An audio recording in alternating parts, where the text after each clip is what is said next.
அஸ்ஸலாமு அலைக்கும் வரஹ்மத்துல்லாஹி வபரகாத்துஹு. அல்ஹம்துலில்லாஹி ரப்பில் ஆலமீன்.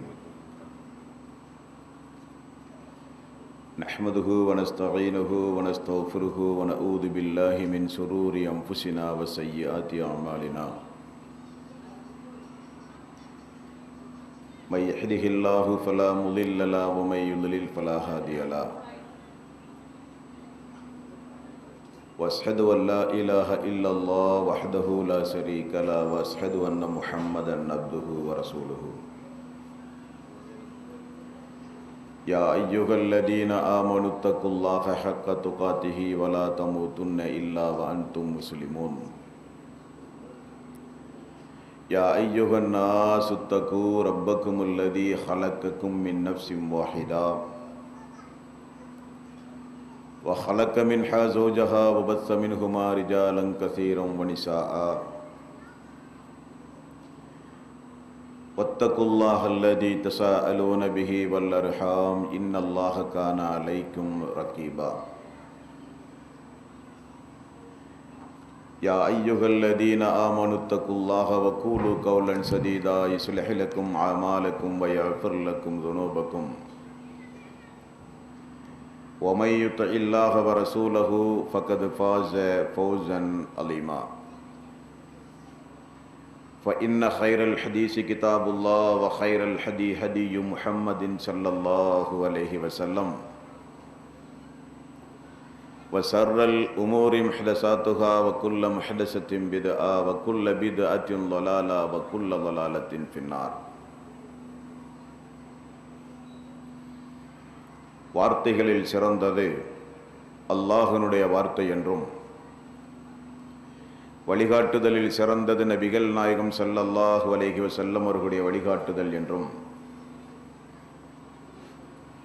காரியங்களில் மிக மிக கெட்டது மார்க்கங்களில் பித்அத்துகளை உண்டாக்குவது, ஒவ்வொரு பித்அத்தான காரியங்களும் வழிகேடுகள் அனைத்தும் உங்களை நரகில் கொண்டு போய் சேர்க்கும் என்று நபிகள் நாயகம் ஸல்லல்லாஹு அலைஹி வஸல்லம் அவர்கள் தங்களுடைய ஒவ்வொரு சொற்பொழிவின் துவக்கத்திலும் இந்த மனித சமுதாயத்திற்கு நினைவுறுத்தியதை அல்லாஹ்வினுடைய மாபெரும் கிருபையினால் மிக சீரோடும் சிறப்போடும் பிரம்மாண்டமான ஒரு மாநாட்டைப் போல இங்கே ஒன்று கூடியிருக்கின்ற உங்களது சிந்தனையிலும், இல்லங்களில் அமர்ந்து இந்த உரைகளை கேட்கிற வாய்ப்பை பெற்றிருக்கின்ற சகோதரர்களுக்கும் தாய்மார்களுக்கும் அந்த நபிமொழியை நினைவுபடுத்தி எனது உரையை ஆரம்பம் செய்கிறேன். இணை வைத்தல், பித்அத்துகள், அனாச்சாரங்கள், மூட பழக்க வழக்கங்கள், சடங்கு சம்பிரதாயங்களை விட்டும்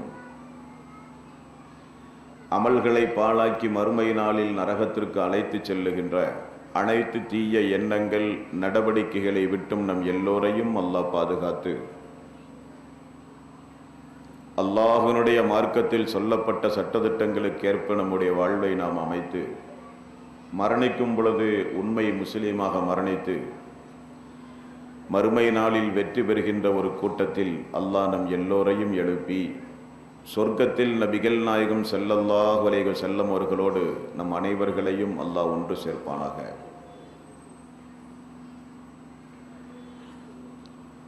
அன்பிற்கும் பாசத்திற்கும் உரிய சகோதரர்களே, தாய்மார்களே, பெரியோர்களே, இன்றைக்கு உலகெங்கும் இஸ்லாம் மிக வேகமாக பரவிக்கொண்டிருக்கின்ற காலம். ஒரு 5-10 ஆண்டுகளில் இஸ்லாம் ஐரோப்பிய நாடுகளை எல்லாம் கைப்பற்றி விடுமோ என்கிற ஒரு அச்சம்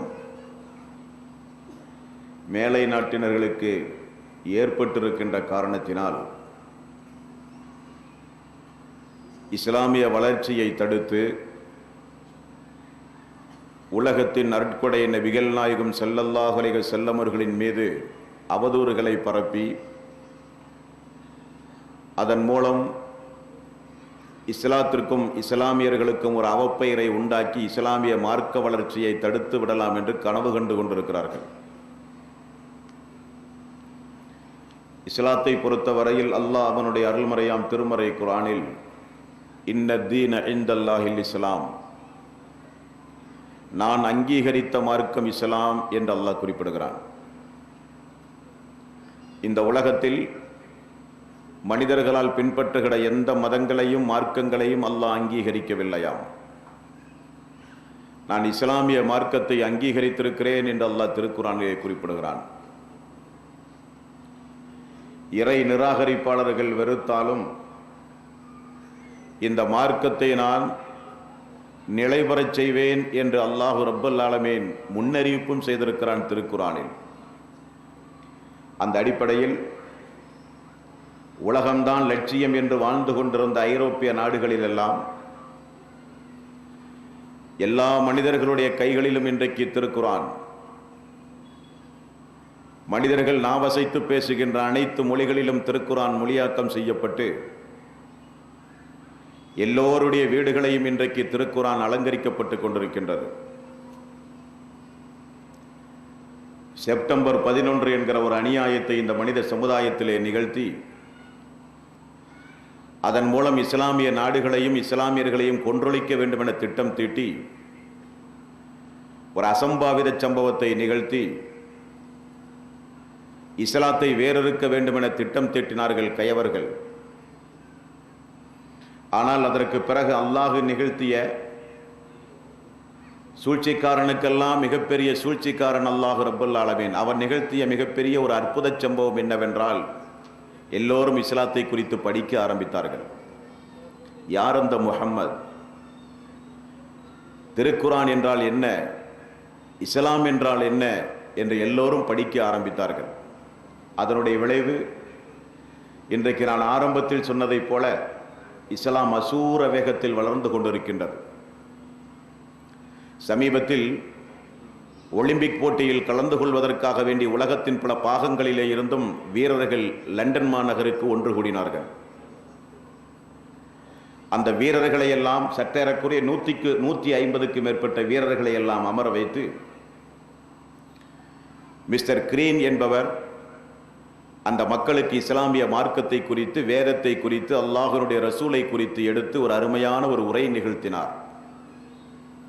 உரை முடியும் பொழுது 17 வீரர்கள் இஸ்லாமிய மார்க்கத்தை தழுவியிருக்கிறார்கள்.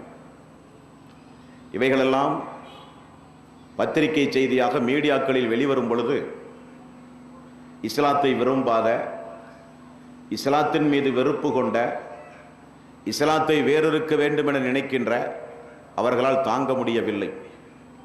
ஆகவேதான் அமைதியாக சாந்தி சமாதானத்தோடு இந்த உலகத்தில் வாழ்ந்து கொண்டிருந்த மக்கள் மத்தியில் இஸ்லாமியர்கள் யாரை அளவுக்கு அதிகமாக நேசிக்கின்றார்களோ அந்த முஹம்மது நபி ஸல்லல்லாஹு அலைஹி வஸல்லம் அவர்களை இழிவுபடுத்துகிற நோக்கத்தில் காமக்கொடூரராக சித்தரித்து முஸ்லிம்கள் சகிப்புத்தன்மையற்றவர்கள், முஸ்லிம்கள் தீவிரவாதிகள், பயங்கரவாதிகள், சமாதானத்தை விரும்பாதவர்கள் என்கிற ஒரு மாயையை இந்த மனித சமுதாயத்தில் உண்டாக்க வேண்டும் என்பதற்காக ஒரு 2 மணி நேரம் ஓடுகிற ஒரு சீடியை போதைப் பொருளில் கைது செய்யப்பட்டு ஜெயிலில் அடைக்கப்பட்டு பரேலேவில் வெளிவந்த ஒரு கிறிஸ்தவன்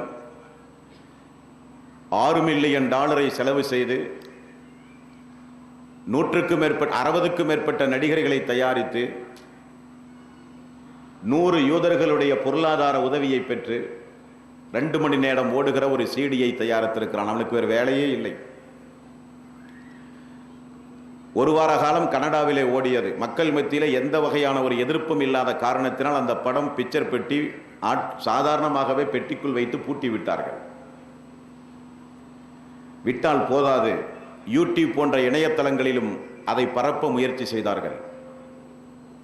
படத்தின் முக்கிய பாகங்களெல்லாம் தேர்வு செய்து எடுக்கப்பட்டு 15 நிமிடம் ஓடுகிற ஒரு காட்சியாக அதை பதிவு செய்து அதன் மூலம் ரசூலுல்லாஹி ஸல்லல்லாஹு அலைஹி வஸல்லம் அவர்களையும் அவருடைய குடும்பத்தார்களையும் கேவலப்படுத்த வேண்டும் என்பதற்காக வேண்டி அப்படி ஒரு நல்ல காரியம் செய்தான் அந்த பாவி. ஆகவே உயிரை விட மேலாக ரசூலுல்லாஹி ஸல்லல்லாஹு அலைஹி வஸல்லம் அவர்களை மதிக்கிற அன்பர்கள் உலகத்தின் ஒவ்வொரு மூலைகளிலே இருந்தும் அதற்கு மிக கடுமையான ஒரு எதிர்ப்பை இந்த உலகத்தில் பதிவு செய்தார்கள். நாடுகள் கொந்தளித்தது. முஸ்லிம்கள் வீதிகளிலே இறங்கினார்கள்.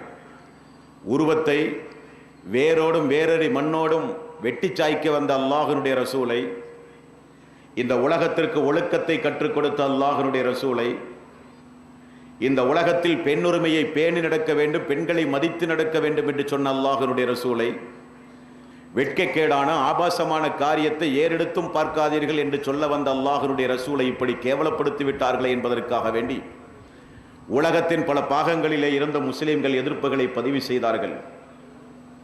ஆனால் இந்த நிலை முற்று பெறாது, இந்த நிலை தொடரும். அந்த வீடியோ உலகளாவிய அளவில் மிகப்பெரிய ஒரு விமர்சனத்திற்குரிய ஒரு காரியமாக இருந்தும் கொஞ்சம் கூட சங்கடம் இல்லாமல் பிரான்சினுடைய பத்திரிகை அதே நேரத்தில் கொஞ்சம் கூட வெட்கமில்லாமல் அவனும் ஒரு புகைப்படத்தை வெளியிட்டான். ரசூலுல்லாஹி ஸல்லல்லாஹு அலைஹி வஸல்லம் அவர்களை நிர்வாணமாக காட்சியளித்து. இப்படியெல்லாம் அகிலத்தின் அருட்கொடை ரசூலுல்லாஹி ஸல்லல்லாஹு அலைஹி வஸல்லம் அவர்களை இவர்கள் கேவலப்படுத்துவதன் மூலம் அவருடைய கண்ணியத்திற்கு ஏதாவது குறைவு ஏற்படுமா என்றால் நிச்சயமாக முடியாது. இந்த உலகத்தில் அல்லாஹு தஆலா லட்சோபலட்ச இறைத்தூதர்களை அனுப்பியிருக்கிறான். திருக்குரானோடு தொடர்பு இருக்கிற உங்களுக்கு நான் சொல்லித் தெரிய வேண்டிய அவசியம் இல்லை. நபிமார்களுக்கு நேர்ந்த கொடுமைகள், யூதர்களும் கிறிஸ்தவர்களையும் அல்லாஹ் மிக குறிப்பிட்டு சொல்கிறான். இவர்களுடைய பணி என்னவென்றால் நபிமார்களை கேவலப்படுத்துவார்கள், நபிமார்களை ஏசுவார்கள், இறை தூதர்களுடைய மனம் புண்படும் விதமாக நடப்பார்கள், இறை தூதர்களை முடிந்தால் அடித்து பார்ப்பார்கள், நாடு கடத்த முயற்சி செய்வார்கள். பாவிகள் இறை தூதர்களை கொலையும் செய்திருக்கிறார்கள், மாபாதகமான காரியத்தில் ஈடுபட்டிருக்கிறார்கள் என்றெல்லாம் அல்லாஹ் திருக்குரானிலே பட்டியல் போடுகிறான். அது அவர்களுடைய பண்பு. பொதுவாக ஒரு மனிதன் ஒரு மதத்தை வளர்க்க வேண்டுமானால், ஒரு மார்க்கத்தை வளர்க்க வேண்டுமானால் அவனவனுடைய மதத்தினுடைய மார்க்கத்துடைய சிறப்பம்சங்களை எடுத்துச் சொல்லி வளர்க்க வேண்டுமே தவிர பிற மதத்தவர்களை புண்படுத்தி உள்ளங்களை காயப்படுத்தி அவர்கள் வணங்கி வழிபடுகிற கடவுள்களை எல்லாம் கொச்சைப்படுத்தி அவர்கள் மதித்து போற்றுகிற ஆன்மீகவாதிகளை எல்லாம் கேவலப்படுத்தி இப்படி ஒரு இழிபிறவித்தனமான காரியத்தில் இன்றைக்கு மனித சமுதாயத்திலே இறங்கி இருக்கிறார்கள் என்றால் அது அவர்களுடைய பண்பு. அவர்கள் அதை இன்றைக்கு நேற்றைக்கு அவர்கள் தொடக்கவில்லை. கிபி 749 இருந்தவர்கள் ஆரம்பித்து விட்டார்கள். சான் பிரான்சிஸ்கோ மியூசியம் முதற்கொண்டு பல்வேறு வகையான இடங்களிலும் ரசூலுல்லாஹி ஸல்லல்லாஹு அலைஹி வஸல்லம் அவர்களை கேவலப்படுத்துவது, கார்ட்டூன் வரைவது, கவிதை பாடுவது, புத்தகம் வெளியிடுவது, ஆபாச சீடி தயாரிப்பது, பயங்கரவாதியாக தீவிரவாதியாக சித்தரிப்பது, இது ஒவ்வொரு வருடம் அல்லது ஒரு 6 மாதத்திற்கு ஒரு முறை இப்படியெல்லாம் போட்டு முஸ்லிம்கள் மத்தியிலே ஒரு கொந்தளிப்பை ஏற்படுத்தி அவர்களை அவருடைய உள்ளங்களை காயப்படுத்தி அதன் மூலம் அவர்களை உணர்ச்சி வசப்பட வைத்து வீதியிலே இறங்கி அவர்கள் உணர்ச்சி வசப்பட்டு செய்கிற காரியங்கள் எல்லாம் தொலைக்காட்சியிலே பதிவு செய்து முஸ்லிம்களை பார்த்தீர்களா, இவர்கள் ஒரு தீவிரவாதிகள், இவர்கள் சகிப்புத்தன்மையற்றவர்கள், கருத்து சுதந்திரத்தை மதிக்க தெரியாதவர்கள், கருத்தை கருத்தாக பார்க்க வேண்டுமே தவிர அதற்காக வேண்டி உணர்ச்சி வசப்பட்டு வீதியில் இறங்கி ஆர்ப்பாட்டம் போராட்டம் பண்ணுகிற முஸ்லிம்களை பாருங்கள் என்று மீடியாக்களில் பதிவு செய்வார்கள். ஜாக்கிரதையாக இருக்க வேண்டும். இப்படிப்பட்ட இந்த நேரத்தில் நம்முடைய கடமைகள் என்ன? இப்படிப்பட்ட இந்த நேரத்தில் நம்முடைய தலையாய பணிகள் என்ன? ரசூலுல்லாஹி ஸல்லல்லாஹு அலைஹி வஸல்லம் காலத்திலே நாம் பார்க்கிறோம். தன்னை இறை தூதர் என்று முதலில் மக்கத்து பெரு வீதியில் சொன்ன பொழுது பெரிய தந்தை அபூ லஹப் 2 கரங்களிலும் மண்ணை வாரி முதலில் நாயக திருமேனி ரசூலுல்லாஹி ஸல்லல்லாஹு அலைஹி வஸல்லம் முகத்திலே வீசினான். தப்பல்லக அலி ஹாதா ஜமாஅத்தனா, நீ நாசமா போக வேண்டாமா, இதற்காக வேண்டியா எங்களை நீ அழைத்து ஒன்று கூட்டினாய் என்று பெரிய தந்தை, அல்லாஹ்வுடைய ரசூலை வளர்ப்பதற்கு போட்டி போட்டுக் கொண்ட பெரிய தந்தை முகத்தில் மண்ணை வாரி வீசி இந்த உலக வரலாற்றில் அல்லாஹ்வுடைய ரசூலை முதலில் எதிர்த்தவர் பெரிய தந்தை. அல்லாஹ் விடுவானா? அல்லாஹ் ரப்பல் ஆலமீன் என்ன செய்தான்? என்னுடைய தூதரை, நான் நேசிக்கின்ற தூதரை, வமா அர்சல்னாக இல்லா ரஹ்மத்துல் லில் ஆலமீன், உலக மக்களுக்கெல்லாம் அருள்கொடையாக நான் அனுப்பிய இந்த தூதரை நாசமாக வேண்டும் என்று மண்ணை வாரி நீ இறைக்கிறாயா?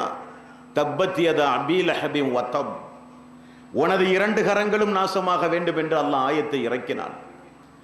உலகம் அழிகிற வரை உள்ள முஸ்லிம்கள் தொழுகையில் ஓதுகிற பொழுதெல்லாம் இன்று வரை அவனை சபிப்பார்கள், கியாம நாள் வரை சபித்துக் கொண்டே இருப்பார்கள். குறைஷிகள் எல்லாம் சமூக பகிஷ்காரம் செய்து அல்லாஹ்வுடைய ரசூலை நோவினை செய்தார்கள். இறுதியில் தலைக்கு விலை பேசி கொலை செய்ய திட்டமிட்டார்கள். கதீஜா அவர்கள் இறந்த பிறகு, அபூ தாலிப் அவர்கள் இறந்த பிறகு. இரண்டு பலமும் போனவுடன் ரசூலுல்லாஹி ஸல்லல்லாஹு அலைஹி வஸல்லம் அவர்கள் தனி மனிதர் என விளங்கி தலைக்கு விலை பேசி கொலை செய்ய திட்டமிட்டார்கள். அல்லாஹ் விடுவானா? அல்லாஹு தாலா மதீனா நகருக்கு ஹிஜ்ரத்து செய்யுங்கள் என்று அல்லாஹ் உத்தரவு பிறப்பித்தான். மதீனாவுக்கு ஹிஜ்ரத்து செய்தார்கள் அல்லாஹ்வுடைய ரசூல். மதீனா சென்றால் அங்கே யூதர்கள் ரசூலுல்லாஹி ஸல்லல்லாஹு அலைஹி வஸல்லம் மனைவியின் மீது ஒரு தவறான, ஒரு ஆபாசமான, ஒரு அவதூறு சம்பவத்தை பரப்பி இஸ்லாத்தை தடுக்க முயற்சி செய்தார்கள் யூதர்களும் நயவஞ்சகர்களும். உங்களுக்கு தெரியும், ஆயிஷா ரலியல்லாஹு அன்ஹா அவர்களையும் ஒரு நபித்தோழரையும் சம்பந்தப்படுத்தி தேவையில்லாத அசிங்கமான அருவருக்கத்தக்க அவதூறுகளை எல்லாம் மனித சமுதாயத்திலே பரப்பி ஒரு நபியினுடைய குடும்பத்தினுடைய நிம்மதியை சீர்குலைத்தார்கள். 15 நாள், 1 மாத காலம். அல்லாஹு தாலா ஆயத்தை இறக்கி அந்த குடும்பத்தின் மானம், மரியாதை, அந்தஸ்தை உயர்த்தி காட்டினான் இந்த மனித சமுதாயத்திற்கு. அதற்கு பிறகு ரசூலுல்லாஹி ஸல்லல்லாஹு அலைஹி வஸல்லம் அவர்களை செய்வினை செய்து மூளையிலே முடக்கி போட வேண்டும் என்பதற்காக வேண்டி முயற்சி செய்தான். அதையும் அல்லாஹு தாலா முறியடித்தான். அதையும் தாண்டி கைபரிலே இருந்து திரும்ப வரும் பொழுது ஒரு பெண், யூத பெண், விருந்துக்காக வேண்டி அழைத்து ஆட்டில் விஷம் தடவி கொலை செய்ய முயற்சி செய்தால் அந்த பெண். அந்த ஆட்டை தின்ற நபித்தோழர் தன் கண் எதிரே சுருண்டு விழுந்து மரணித்து போனார். வரலாறு ஹதீசுகளிலே நாம் பார்க்கிறோம். இந்த நிலை தொடர்ந்து கொண்டே தான் இருக்கிறது. அல்லாஹு தாலா முன்னால் அனுப்பப்பட்ட தூதர்கள் எல்லாம் கொலை செய்ததை பார்த்து இந்த தூதர் இறுதி தூதர் என அல்லாஹ் முடிவு செய்து, அல்யௌம அக்மல்து லக்கும் தீனக்கும் வ அத்மம்து அலைக்கும் நிஅமதி வ ரலீது லக்குமுல் இஸ்லாம தீனா. 5வது அத்தியாயத்தின் 3வது வசனத்தை அல்லாஹ் இறக்கினான். இந்த மார்க்கத்தை நான் முழுமையாக்கி விட்டேன், எனது அருளை, எனது ரஹ்மத்தை இந்த தூதரின் மூலம் நான் பரிபூரணமாக்கி விட்டேன் என்று அல்லாஹ் ஆயத்தை இறக்கினான். அதற்கு முன்னதாகவே அல்லாஹ் ஆயத்தை இறக்கி இந்த உலகத்திற்கு ஒரு சவால் விட்டான். இந்த தூதரை நான் காப்பாற்றுகிறேன், இந்த தூதருக்கு மனிதர்களுடைய எந்த தீங்கும் ஏற்படாது, இந்த தூதரை நான் காப்பாற்றுவேன் என்று அல்லாஹ் ரப்புல் ஆலமீன் வாக்களித்தான். ஆகவே அல்லாஹ்வுடைய ரசூலை கொலை செய்கிற அனைத்து முயற்சியும் தோல்வியடைந்தது. இந்த முஹம்மது இந்த உலகத்தில் வாழ்ந்தால் இஸ்லாம் வளரும். இந்த முஹம்மது இந்த உலகத்தில் வாழ்ந்தால் நம்முடைய மதங்கள் எல்லாம் வேரோடும் வேரடி மண்ணோடும் வெட்டி சாய்க்கப்படும். இந்த முஹம்மது இந்த உலகத்தில் வாழ்ந்தால் ஆன்மீகத்தின் பெயரால் யாரையும் நாம் ஏமாற்ற முடியாது. இந்த இஸ்லாம், இந்த திருக்குரான், இந்த முஹம்மது நபியினுடைய போதனைகள் இந்த மனித சமுதாயத்தினரால் ஏற்றுக்கொள்ளப்பட்டால் மார்க்கத்தின் பெயரால், மதத்தின் பெயரால், ஆன்மீகத்தின் பெயரால் மக்களுடைய அறியாமையை பயன்படுத்தி சுரண்டுகிற பொருளாதாரங்கள் எல்லாம் நின்றுவிடுமே என்று ஆதங்கப்பட்டார்கள், ஆச்சரியப்பட்டார்கள். அதுபோக இஸ்லாம் வளர்ந்து வருகிற காட்சியையும் பார்க்கிறார்கள். எங்கு பார்த்தாலும் இஸ்லாமிய வளர்ச்சி, எங்கு பார்த்தாலும் இஸ்லாமிய மார்க்கத்திற்கு அசூர வளர்ச்சி. இதை எப்படியாவது தடுக்க வேண்டும் என்று எடுக்கிற அனைத்து முயற்சிகளையும் அல்லாஹ் முறியடிப்பான். அது வேறு விஷயம். நம்முடைய கடமை என்ன? நம்முடைய கடமை என்ன? அல்லாஹ் அவனுடைய அருள்மறையாம் திருமறை குர்ஆனில் அந்த தூதரை குறித்து சொல்லும் பொழுது அந்த தூதருக்கு நீங்கள் உதவி செய்யுங்கள் என்று அல்லாஹ் சொல்லுகிறான். 1400 ஆண்டுகளுக்கு முன்னால் வாழ்ந்த சஹாபாக்கள் அல்லாஹ்வுடைய ரசூலுக்கு நேரடியாக போய் உதவி செய்தார்கள். எத்தனையோ சம்பவங்கள் உண்டு. ஆனால் நாம் எப்படி அல்லாஹ்வுடைய ரசூலுக்கு உதவி செய்வது? நமக்கும் கடமைகள் உண்டு, உரிமைகள் உண்டு. எப்பொழுதெல்லாம் அல்லாஹ்வுடைய ரசூலை மட்டம் தட்டி குறைத்து மதிப்பிட்டு இந்த மனித சமுதாயம் கலகங்களில் ஈடுபடுகிறதோ அப்பொழுதெல்லாம் அல்லாஹ்வுடைய ரசூலை பட்டி தொட்டி கிராமங்களில் எல்லாம் பொதுக்கூட்டங்களின் வாயிலாக, திருமுனை பிரச்சாரங்களின் வாயிலாக, மாநாடுகளின் வாயிலாக, தனிநபர் பிரச்சாரத்தின் மூலமாக, துண்டு பிரசுரங்களின் மூலமாக அல்லாஹ்வுடைய ரசூலுடைய மேன்மை தாங்கிய விஷயங்களை இந்த மனித சமுதாயத்திற்கு கொண்டு சேர்ப்பது நம்முடைய தலையாய கடமை. நம்முடைய கவனம் என்றைக்கும் ஒரே நிலையில் இருக்க வேண்டும், திசை திருப்பப்படக்கூடாது. நம்முடைய கவனம் திசை திரும்பினால் இந்த பணியை யாரும் செய்ய மாட்டார்கள்.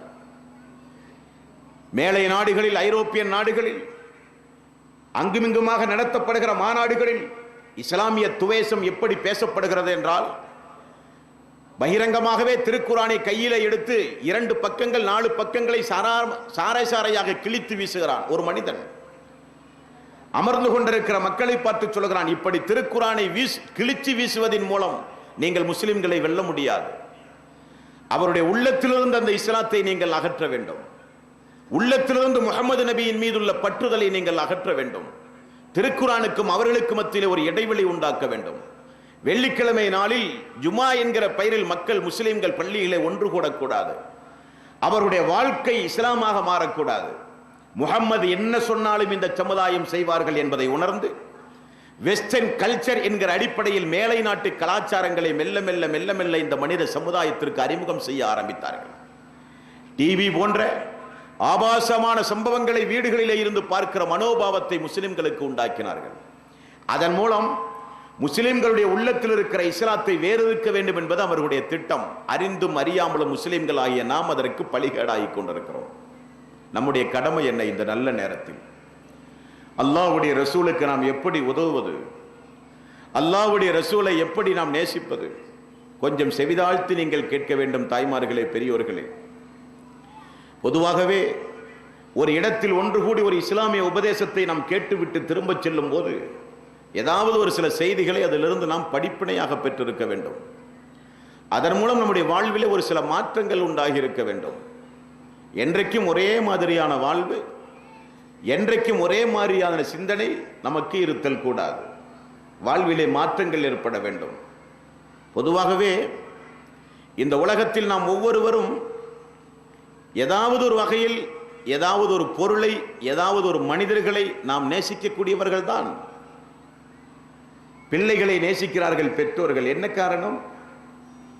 நான் கஷ்டப்பட்டு வளர்த்த பிள்ளை, நம்முடைய முதுமையான காலத்தில் நம்மை பார்க்கிற நம்முடைய பிள்ளை, பெற்று வளர்த்தி ஆளாக்குகிற காரணத்தினால் பெற்றோர்கள் பிள்ளைகளை நேசிக்கிறார்கள்.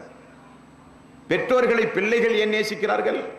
நம்முடைய தாய் சிரமத்திற்கு மேல் சிரமப்பட்டு மிகப்பெரிய பலகீனம் அடைந்து நம்மை நம்முடைய தாய் பெற்றெடுத்திருக்கிறார். 2 ஆண்டு காலம் பால் குடித்து நம்மை வளர்த்தி இருக்கிறார். கை வளருமா கால் வளருமா என்று தினசரி நம்மை பார்த்து பார்த்து வளர்த்தியவள் நம்முடைய தாய். நம்முடைய தந்தை மழை வெயில் என்று பாராமல் இரத்தத்தை வியர்வையாக மாற்றி சம்பாதித்து நம்மை வளர்த்தி ஆளாக்கி இருக்கிறார் நம்முடைய தந்தை. ஆகவே பிள்ளைகள் தந்தைகளை நேசிக்கிறார்கள், தாய்மார்களை நேசிக்கிறார்கள், சகோதரன் சகோதரிகளை நேசிக்கிறான். என்ன காரணம்? இரத்த பந்த உறவு. ஒரே தாயினுடைய வயிற்றில் பிறந்த ஒரே காரணத்தினால் இரத்த பந்த உறவை நேசிக்கிறான். இப்படி கணவன் மனைவி நேசம். ஏன் மனைவியை கணவன் நேசிக்கிறார்? மகர் கொடுத்து திருமணம் முடித்தோம் என்கிற ஒரே காரணத்திற்காக வேண்டி வீட்டை விட்டு ஊரை விட்டு மிகப்பெரிய தியாகம் செய்து முன்பின் அறிமுகம் இல்லாத நம்மோடு வாழ்க்கை நடத்த புறப்பட்டு வந்தாலே, நமக்காக வேண்டி ஒரு வாரிசை பெற்றுத்தர வேண்டும் என்பதற்காக வேண்டி தியாகம் செய்தாலே, நம்முடைய வீட்டில் நாம் சொல்லாமலேயே நமக்கு அனைத்து வகையான பணிவிடைகளையும் செய்கிறாளே என்று கணவன் மனைவியை நேசிக்கிறான். மனைவி கணவனை நேசிக்க என்ன காரணம்? அனைத்தையும் இழந்து வந்த நம்மை உழைத்து சம்பாதித்து உணவு உடை போன்ற சந்தோஷமான ஒரு வாழ்க்கையை தந்தானே நம்முடைய கணவன் என்று மனைவி கணவனை நேசிக்கிறார். நண்பன் இனி ஒரு நண்பனை நேசிக்கிறான். என்ன காரணம்? அனைத்து நன்மை தீமைகளிலும் பங்கெடுத்து ஏதோ ஒரு வகையில் நண்பன் நண்பனுக்கு உதவி செய்கிறான். இப்படி இந்த உலகத்தில் ஒரு மனிதன் இன்னொரு மனிதனை நேசிப்பது என்பது தவிர்க்க முடியாதது. ஆனால் அல்லாஹ்வுடைய ரசூலை நாம் நேசிக்கிறோமே, அது எந்த வகையான நேசம்? அல்லாஹ்வுடைய ரசூலுக்கும் நமக்கும் என்ன இரத்த பந்த உறவு உண்டுமா? கொடுக்கல் வாங்கல் உண்டுமா? அல்லாஹ்வுடைய ரசூலை இந்த உலகமே இன்றைக்கு நேசிக்கிறது என்றால் அது எந்த வகையான நேசம்? அந்த நேசத்திற்கு யார் காரணம்? அந்த நேசத்தினுடைய மதிப்பு மரியாதையும் என்ன? அது எப்படிப்பட்ட நேசம் என்றால், இஸ்லாமிய மார்க்கத்தில் 2 வகையான நேசம் உண்டு. ஒன்று இரத்த சம்பந்தப்பட்ட உறவுடைய நேசம், இன்னொன்று கொள்கை ரீதியான நேசம். அந்த கொள்கை ரீதியான நேசம் தான் அல்லாஹ்வுடைய ரசூலுக்கும் நமக்கும். நேசிக்க சொல்லுகிறான் அல்லாஹ் ரப்பல் ஆலமீன். ஆகவே நாம் நேசிக்கிறோம். அந்த நேசத்திற்கு வரம்பே கிடையாது என்று அல்லாஹ் சொல்லுகிறான். தியாகம் செய்து உன்னை பெற்று வளர்த்தி ஆளாக்கிய உன்னுடைய தாய் தந்தையை காட்டிலும் நீ நேசிக்க வேண்டும். நீ அன்பு பாராட்டி வளர்த்துகிற உன்னுடைய மக்களை காட்டிலும் நீ நேசிக்க வேண்டும். உன்னுடைய கணவன், உன்னுடைய மனைவி, உன்னுடைய உற்றார் உறவினர்கள் அனைவர்களை காட்டிலும் நீ நேசிக்க வேண்டும் என்ற உலகத்தையே தனது கட்டுப்பாட்டுக்குள் வைத்து இயக்கிக் கொண்டிருக்கிற அல்லாஹ் ரப்புல் ஆலமீனுடைய கட்டளை அந்த கட்டளை. ஆகவே அல்லாஹ்வுடைய ரசூலை நாம் நேசிக்கிறோம். அல்லாஹ் அவனுடைய அருள்மறையாம் திருமறை குர்ஆனில் 9வது அத்தியாயத்தின் 24வது வசனத்தில் அல்லாஹ்வுடைய ரசூலை நேசிக்கக்கூடிய வழிமுறையை நமக்கு சொல்லித் தருகிறான். எப்படி நீங்கள் நேசிக்க வேண்டும் தெரியுமா? குல் இன்கான ஆபாவுக்கும் வ அப்னாவுக்கும் வ இஹ்வானுக்கும் வ அஸ்வாஜுக்கும் வ அஷீரத்துக்கும் வ அம்வாலுக் தரஃப்துமூஹா வ திஜாரத்துன் தஹ்ஸவுன கஸாதஹா வ மசாகின தர்லவுனஹா அஹப்ப இலைக்கும் மினல்லாஹி வ ரசூலிஹி வ ஜிஹாதின் ஃபீ ஸபீலிஹி ஃபதரப்பஸூ ஹத்தா யஅதி அல்லாஹு பிஅம்ர் வல்லாஹு லா யஹ்தில் கௌமல் ஃபாஸிகின். அல்லாஹ் சொல்கிறான், உங்களுடைய பெற்றோர்களை காட்டிலும், உங்களுடைய மனைவிகளை காட்டிலும், உங்களுடைய பிள்ளைகளை காட்டிலும், உங்களுடைய உறவினர்களை காட்டிலும், உங்களுடைய பொருளாதாரத்தை காட்டிலும், உங்களுடைய வீட்டை காட்டிலும், அஞ்சி அஞ்சி நீங்கள் செய்கிற வியாபாரத்தை காட்டிலும் அல்லாஹுவையும் அல்லாஹ்வுடைய ரசூலையும் அவனுடைய பாதையில் போரிடுவதையும் நீங்கள் நேசிக்காவிட்டால் அல்லாஹ்வுடைய வேதனையை எதிர்பாருங்கள் என்கிறான் அல்லாஹ் ரப்பல் ஆலமீன். இது கட்டாய நேசம். நம்முடைய தாயையும் தந்தையும் மக்களையும் சகோதரன் சகோதரிகளையும் நண்பர்களையும் வேண்டுமானால் நேசிக்கலாம், வேண்டாவிட்டால் விட்டு விடலாம். அதுதானே. அல்லாஹ்வுடைய ரசூலை எப்படி நேசிக்க முடியுமா? விரும்பினால் நேசிப்போம், விரும்பாவிட்டால் விட்டு விடுவோம். இன்றைக்கு நேசிப்போம், நாளைக்கு விட்டு விடுவோம். கொஞ்ச காலம் நேசிப்போம், கொஞ்ச காலம் நிராகரிப்போம் என்றால் முஸ்லீமாக வாழ முடியுமா? இது இஸ்லாத்தோடு சம்பந்தப்பட்ட நேசம், இது மறுமையோடு சம்பந்தப்பட்ட நேசம். ஆகவேதான் பெயரளவு முஸ்லீம்களாக இந்த உலகத்தில் வாழ்ந்து கொண்டிருக்கிற கடைக்கோடி முஸ்லீமானாலும் அல்லாஹ்வுடைய ரசூலை கொஞ்சம் கேவலப்படுத்தினால் அவனாலே தாங்க முடியவில்லை. என்ன காரணம்? லா யுமினு அஹதுக்கும் ஹத்தா அகூன அஹப்ப இலைஹி மின் வாலிதிஹி வ வலதிஹி வன்னாஸி அஜ்மஈன். உங்களுடைய தாய் தந்தை உற்றார் உறவினர்கள் அனைவர்களை காட்டிலும் என்னை நீங்கள் நேசிக்காதவரை உண்மை மூமினாக முடியாது என்றார்கள் ரசூலுல்லாஹி ஸல்லல்லாஹு அலைஹி வஸல்லம். ஈமானோடு சம்பந்தப்பட்டது அல்லாஹ்வுடைய ரசூலை நாம் நேசிப்பது, இஸ்லாத்தோடு சம்பந்தப்பட்டது அல்லாஹ்வுடைய ரசூலை நாம் நேசிப்பது.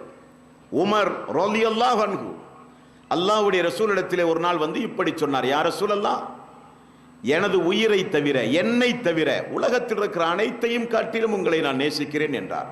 ரசூலுல்லாஹி ஸல்லல்லாஹு அலைஹி வஸல்லம் அவர்கள் சொன்னார்கள், உமர் அவர்களே போதாது, உங்களை காட்டிலும் என்னை நீங்கள் நேசிக்க வேண்டும், எல்லாவற்றையும் காட்டிலும் என்னை நீங்கள் நேசிக்க வேண்டும் என்று அல்லாஹ்வுடைய ரசூல் கூறினார்கள். அல்லாஹு தஆலா இன்னும் கொஞ்சம் கூட்டி சொல்கிறான், உலகத்தில் இருக்கிற உங்களுடைய பொருளாதாரங்கள், மனைவி மக்கள், தாய் தந்தை உற்றார் உறவினர்கள், வீடு, அசையும் சொத்து அசையாத சொத்து அனைத்தையும் காட்டிலும் நேசிக்க வேண்டும் என்று பிரகடனப்படுத்திய ரப்பல் ஆலமீன் மற்றொரு இடத்தில் அல்லாஹ் சொல்கிறான், 33வது அத்தியாயத்தின் 66வது வசனத்தில் அல்லாஹ் ரப்பல் ஆலமீன் சொல்கிறான், அன்னபியு அவுலா பில் முஃமினீன மின் அன்ஃபுஸிஹிம். மூமின்களே, உங்களுடைய உயிரை விட மேலாக இந்த தூதரை நீங்கள் மதியுங்கள் என்று அல்லாஹ் சொல்லுகிறானே, அந்த தூதரை யாருக்காக வேண்டியும் நாம் விட்டுக் கொடுக்க முடியாது, எவனுக்காக வேண்டியும் விட்டுக் கொடுக்க முடியாது, எதற்காக வேண்டியும் விட்டுக் கொடுக்க முடியாது. ஆனால் ஒன்றை மட்டும் தெளிவாக நான் இந்த இடத்திலே உங்களுக்கு பதிவு செய்ய விரும்புகிறேன்.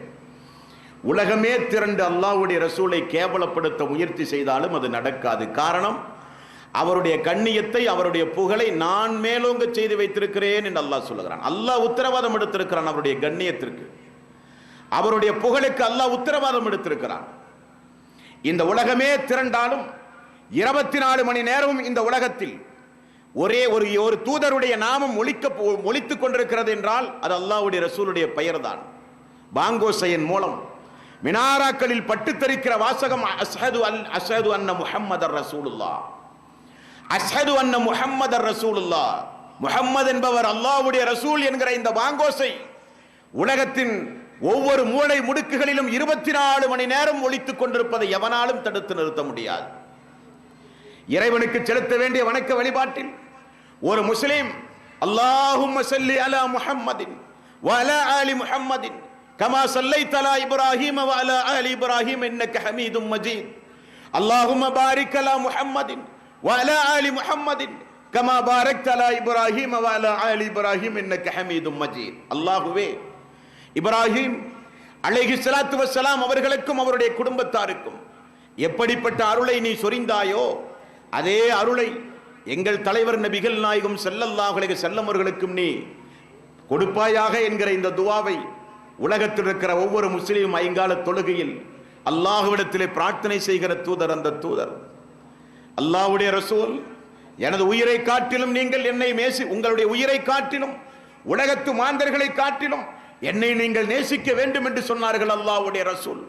குடும்பம் குடும்பமாக சிறுவர்கள் முதற்கொண்டு வயோதிக பருவத்தில் இருக்கிற எல்லோரும் அல்லாஹ்வுடைய ரசூலை நேசித்தார்கள். அது செயற்கையாக உருவாக்கப்பட்ட நேசம் அல்ல, அது செயற்கையாக உருவாக்கப்பட்ட நேசம் அல்ல. அல்லாஹ்வுடைய ரசூலுடைய வாழ்க்கை வரலாற்றை எழுதுகிற எல்லோரும் அதிர்ந்து போகிறார்கள். எப்படி இப்படிப்பட்ட ஒரு கட்டுக்கோப்பான சமுதாயத்தை இந்த முஹம்மதால் உருவாக்க முடிந்தது? முஹம்மது நபி ஸல்லல்லாஹு அலைஹி வஸல்லம் அவருடைய பெயரை கேட்டாலே ஒவ்வொரு இறை விசுவாசியும் அவரின் மீது ஸலவாத்து சொல்ல வேண்டும் என்று சொல்லுகிற அளவுக்கு மார்க்கம் கட்டாய கடமையாக்கி வைத்திருக்கிறது. குடும்பம் குடும்பமாக அந்த மக்கள் அல்லாஹ்வுடைய ரசூலை நேசித்தார்கள் என்றால் அல்லாஹ்வுடைய ரசூல் அதற்கு என்ன விலை கொடுத்தார்கள்? காசு பணத்தை காட்டி அந்த மக்களை விலை பேசினார்களா? பதவி ஆசையை காட்டினார்களா? வேறு என்ன எதை அல்லாஹ்வுடைய ரசூல் காண்பித்த அந்த மக்களிடத்தில் அப்படிப்பட்ட ஆழமாக அந்த மக்களுடைய உள்ளங்களில் அல்லாஹ்வுடைய ரசூல் எப்படி இடம் பிடித்தார்கள்? எத்தனையோ சம்பவங்களை நாள் கணக்கில் பேசலாமே. அந்த சமுதாயம் அல்லாஹ்வுடைய ரசூலை நேசித்தது. ரசூலுல்லாஹி ஸல்லல்லாஹு அலைஹி வஸல்லம் அவர்களுக்கு ஒரு வளர்ப்பு மகன் ஸைத் ரலியல்லாஹு அன்ஹு, உங்களுக்கு எல்லாம் தெரியும். அவருடைய சரித்திரம் தெரியுமா உங்களுக்கு? குடும்பத்தோடு ஒரு ஊரிலே வசித்துக் கொண்டிருக்கிற பொழுது பகல் கொள்ளையடிப்பதற்காக வேண்டி ஒரு கொள்ளை கூட்டம் அந்த ஊருக்குள் புகுந்தது. பார்க்கிற பொருளை எல்லாம் எடுப்பதைப் போல இந்த ஸைத் அவர்களையும் எடுத்துக்கொண்டார்கள். எடுத்து வந்து மக்கத்து சந்தையிலே கொண்டு வந்து விற்றார்கள். அதை அல்லாஹ் காப்பாற்ற வேண்டும். கதீஜா ரலியல்லாஹு அன்ஹா அவர்கள் அன்றைக்கு ஸைத் அவர்களை விலை கொடுத்து வாங்கினார்கள். பாசத்தோடு அன்போடு வளர்ந்து வருகிறார் ஸைத் அவர்கள். மகனை பிரிந்து தாயும் தந்தையும் வருகிற போகிற மக்களிடத்தெல்லாம் விசாரிக்கிறார்கள். எனது மகனை பார்த்தீர்களா? எனது ஆருயிர் செல்வத்தை பார்த்தீர்களா? எனக்கு இருக்கிற ஒரே மகன் இப்படி கொள்ளை கூட்டு கும்பல் தூக்கி சென்று விட்டார்கள். வியாபார கூட்டம், வெளியூர் பயணம் செய்கிற மக்கள் எல்லோரிடத்திலும் இந்த குடும்பம் அழுது அழுது அழுது அழுது காலத்தை தாட்டி கொண்டிருக்கிறது. வளர்கிறார் கதீஜா ரலியல்லாஹு அன்ஹா வீட்டில் ஸைத் அவர்கள். அல்லாஹ்வுடைய ரசூலை மணமுடித்த பிறகு, யா ரசூலல்லாஹ், எனது அடிமை ஸைத் இனி உங்களுக்கு என்று கைமாற்றப்படுகிறார் ஸைத் அவர்கள். அல்லாஹ்வுடைய ரசூலிடத்திலே வளர்ந்து வருகிறார். ஒரு வியாபார கூட்டம் ஒரு தகவல் சொல்லுகிறார் அந்த குடும்பத்திற்கு, உனது மகனை நாங்கள் மக்காவிலே பார்த்தோம், ஒரு குடும்பத்திலே வளர்ந்து வருகிறார் என்று செய்தி சொல்லுகிறது. உயிரை கையிலே பிடித்து பாசத்தோடு தனது மகனை அழைத்து வருவதற்காக ஸைத் அவர்களுடைய தாயும் தந்தையும் மக்காவுக்கு வந்து விடுகிறார்கள். வந்தால் மகனை பார்க்கிறார்கள், மகன் வளர்கிற இடத்தை பார்க்கிறார்கள். யார் வளர்க்கிறார் என தெரிந்து ரசூலுல்லாஹி ஸல்லல்லாஹு அலைஹி வஸல்லம் இடத்திலே வந்தார்கள். அல்லாஹ்வுடைய ரசூலே, இந்த ஸைதுக்கு நாங்கள் தான் தாயும் தந்தையும் என்று சொல்லி நடந்த சம்பவங்களை எல்லாம் சொல்லுகிறார்கள். ரசூலுல்லாஹி ஸல்லல்லாஹு அலைஹி வஸல்லம் ஒரே வார்த்தை சொன்னார்கள், ஸைத் அவர்களை நீங்கள் நிர்பந்தப்படுத்தக்கூடாது, அவர் விரும்பினால் நீங்கள் அழைத்து செல்லலாம். அவர் என்னிடத்தில் அடிமையாக இருக்கிறார் என்பதற்காக வேண்டி எந்த விலையும் நீங்கள் தர வேண்டிய அவசியமில்லை என்றார்கள். தாயும் தந்தையும் பேசி பார்க்கிறார்கள். மகனே, நீ பிரிந்த நாள் முதல் இந்த குடும்பத்திலே நிம்மதியே இல்லை, உனது தந்தையை பார், தாயை பார் என்றெல்லாம் பாசமலை பொழிந்தார்கள். எல்லாம் கேட்ட ஸைத் அவர்கள் சொன்னார்கள், உங்களோடு நான் வர முடியாது, நான் அல்லாஹ்வுடைய ரசூலோடு தான் இருப்பேன் என்றார். மலைத்து போனார்கள் பெற்றோர்கள். பிறந்த நாம், வளர்த்து ஆளாக்கிய நாம், மகனை அழைப்பதற்காக வேண்டி வந்திருக்கிறோம், அவர் அவரோடு வாழ்வதாக சொல்லுகிறாரே என்று சொன்னார் என நினைத்தார்கள் பெற்றோர்கள். ரசூலுல்லாஹி ஸல்லல்லாஹு அலைஹி வஸல்லம் அவர்கள் சொன்னார்கள், ஸைதுடைய முடிவு அதுவானால் உங்களோடு அனுப்ப முடியாது என்றார்கள். ஸைத் அவர்கள் சொன்னார்கள், தாய் தந்தையே, என்னை பெற்றெடுத்து வளர்த்தி ஆளாக்கினே என்னுடைய பெற்றோர்களே, நான் அல்லாஹ்வுடைய ரசூலோடு சந்தோஷமாக அனைத்து வகையான சுதந்திரத்தோடு நான் வாழுகிறேன் என்றார்கள். தாய் தந்தையை தூக்கி வீசி அல்லாஹ்வுடைய ரசூலை நேசிக்க வைத்த அந்த உள்ளத்திற்கு என்ன விலை? யாரு கொடுத்தார் விலை? யாரும் கொடுக்கவில்லை, யாரும் கொடுக்கவில்லை. நான் அல்லாஹ்வுடைய ரசூலோடு தான் வாழ்வேன், எனக்கு தாய் வேண்டாம் தந்தை வேண்டாம் என்கிற ஒரு முடிவை செய்தவர்கள் ஏன் எடுத்தார்கள்? என்ன காரணம்? அல்லாஹ்வுடைய ரசூலை பார்ப்பது, அவரோடு வாழ்வது, அவருக்காக வேண்டி நேசம் செலுத்துவது, அவர் இட்ட கட்டளையை நிறைவேற்றுவது எல்லாம் ஈமான், இஸ்லாம், மறுமை, சொர்க்கம் சம்பந்தப்பட்ட காரியம். சாதாரண நேசம் அல்லாது. அந்த பாக்கியத்தை யாருக்காக வேண்டி விட முடியாது என்றார்கள் செய்தவர்கள். இது நேசம், இது நேசம். உஹது போர் ரசூலுல்லாஹி ஸல்லல்லாஹு அலைஹி வஸல்லம் அவர்களை குறிவைத்து தாக்கி கொலை செய்ய வேண்டும் என மூர்க்கத்தனமாக திரண்டு வந்தார்கள் மக்கத்து குறைஷிகள். அல்லாஹ்வுடைய ரசூலுடைய மேனியில் அம்பெய்து முகம் கிழிக்கப்பட்டு பல்லுடைந்து ரத்தம் சாறை சாறையாக கொட்டப்பட்டு பாத்திமா அவர்களும் ஆயிஷா அவர்களும் பணிவிடை செய்கிற அளவுக்கு ரசூலுல்லாஹி ஸல்லல்லாஹு அலைஹி வஸல்லம் அவர்கள் தாக்கப்பட்டார்கள். மதீனா முழுக்க காட்டுத்தீயை போல நயவஞ்சகர்களும் யூதர்களும் முஹம்மது கொலை செய்யப்பட்டு விட்டார், முஹம்மது இறந்து போய்விட்டார் என்கிற செய்தியை பரப்பினார்கள் திட்டமிட்டு. மதீனாவில் வாழ்ந்து கொண்டிருக்கிற பெண்கள் எல்லாம் தனது குடும்பத்தார்களை எல்லாம் உஹது போர்க்களத்திற்கு அனுப்பிய அந்த பெண்கள் எல்லாம் அந்த உஹது போர்க்களத்திலிருந்து திரும்ப வருகிற அந்த மக்களை எதிர்பார்த்து அந்த மதீனத்து பெருவீதியில் நின்ற சம்பவம் ஹதீஸ்களிலே நீங்கள் பார்க்கலாம். எந்த ஒரு தலைவருக்கும் இப்படிப்பட்ட ஒரு வரலாற்றை நீங்கள் பார்க்க முடியாது. எப்படிப்பட்ட நேசத்திற்குரியவனாக இருந்தாலும் இப்படிப்பட்ட ஒரு வரலாற்றுக்கு யாரும் சொந்தம் கொண்டாட முடியாது. உஹது போர்க்களத்திலிருந்து மக்கள் எல்லாம் திரும்ப வரும் பொழுது ஒரு வயது முதிர்ந்த மூதாட்டி சஹாபாக்களுடைய கூட்டத்திற்குள் ஓடுகிறாள். சஹாபாக்கள் மெல்ல சொன்னார்கள், அந்த பெண்ணுடைய மனது ஆறுதல் அடைகிற வகையில், அம்மா, உங்களை பெற்றெடுத்து வளர்க்கிய தந்தை இந்த போரிலே இறந்து போய்விட்டார் என்று சொன்னார்கள். அந்த பெண்மணி இன்னா லில்லாஹி வ இன்னா இலைஹி ராஜிஊன் என்று சொல்லி மீண்டும் தேட ஆரம்பித்தார்கள். சஹாபாக்கள், தாயே, உங்களுடைய சகோதரனும் இந்த போரிலே கொலை செய்யப்பட்டு விட்டார் என்று சொன்னார்கள். இன்னா லில்லாஹி வ இன்னா இலைஹி ராஜிஊன் என்று சொல்லி மீண்டும் தேட ஆரம்பித்தார்கள். தாயே, உங்களுடைய கணவரும் இந்த போரிலே இறந்து விட்டார் என்று சொன்னார்கள். ஒரே குடும்பத்தில் பாருங்கள், 3 ஆண், தந்தை, சகோதரன், கணவன், 3 பேரும் இறந்து போய் அந்த அம்மா நடுவீதியில் இருக்கிற அளவுக்கு உண்டான சூழ்நிலை. கணவன் இறந்து விட்டார் என்று சொன்னவுடன் மீண்டும் அந்த தாய் இன்னா லில்லாஹி வ இன்னா இலைஹி ராஜிஊன் என்று மீண்டும் தேட ஆரம்பித்தார்கள். அந்த குடும்பத்திலிருந்து வந்த ஆக 3 பேரும் இறந்து போய் விட்டார்கள். மீண்டும் யாரை தேடுகிறீர்கள் என்று கேட்டபோது, அல்லாஹ்வுடைய ரசூல் எங்கே? அல்லாஹ்வுடைய ரசூல் உஹது போர்க்களத்தில் கொலை செய்யப்பட்டார், இறந்து போய்விட்டார் என்கிற செய்தியை இந்த மதீனா முழுக்க பரப்பி வைத்திருக்கிறார்கள். எங்கே அல்லாஹ்வுடைய ரசூல் என்று கேட்ட பெண்மணி, சஹாபாக்கள் அதோ வருகிறார்கள் ரசூலுல்லாஹி ஸல்லல்லாஹு அலைஹி வஸல்லம் அவர்கள் என்று சொன்னவுடன் அல்லாஹ்வுடைய ரசூலுக்கு முன்னால் போய் 2 கண் கொண்டு பார்த்த அந்த வயது முதிர்ந்த மூதாட்டி சொன்ன வார்த்தை, யா ரசூலல்லாஹ், உங்களை பார்த்தவுடன் எனக்கு ஏற்பட்ட எல்லா இழப்புகளும் எனக்கு துச்சமாகிவிட்டது என்று சொன்னார்களே. ரசூலுல்லாஹி ஸல்லல்லாஹு அலைஹி வஸல்லம் அவர்கள் தன்னுடைய சஹாபாக்களை என்ன சொல்லி அழைத்தார்கள்? தோழர்கள் என்றார்கள். உலகத்தில் ஆட்சியாளர்கள் தன்னுடைய தொண்டர்கள் என்று சொல்லுவார்கள், ஆன்மீகவாதிகள் தன்னுடைய சீடர்கள் என்று சொல்லுவார்கள். ரசூலுல்லாஹி ஸல்லல்லாஹு அலைஹி வஸல்லம் அவர்கள் சொன்னார்கள், இவர்கள் தோழர்கள் என்றார்கள் அல்லாஹ்வுடைய ரசூல். அன்னபியு அவுலா பில் முஃமினீன மின் அன்ஃபுஸிஹிம், உயிரை காட்டிலும் மேலாக இந்த தூதரை நேசியுங்கள் என்று அல்லாஹ் சொல்கிறானே. நேசித்தது குடும்பம் குடும்பமாக நேசித்தார்கள். குபைப் ரலியல்லாஹு அன்ஹு வாழ்க்கை வரலாறு தெரியுமா உங்களுக்கு? நேசத்திற்கு எவ்வளவு பெரிய ஒரு எடுத்துக்காட்டு. நாளையும் தேதியையும் தீர்மானம் செய்து கழுமரத்தில் ஏற்றி அவரை கொலை செய்வதற்குண்டான கர்ணகொடூரமான செயல் திட்டங்கள் தீட்டப்பட்டு ஆயுதங்களோடு எல்லோரும் சுற்றி வளைத்தார்கள் குபைப் ரலியல்லாஹு அன்ஹு அவர்களை. எல்லோரும் ஒன்றைத்தான் கேட்டார்கள், குபைபே, மதீனா வரை பத்திரமாக உனக்கு நான் வாழ்வளித்து மதீனா வரை பத்திரமாக உங்களை நான் வழி அனுப்புகிறோம்.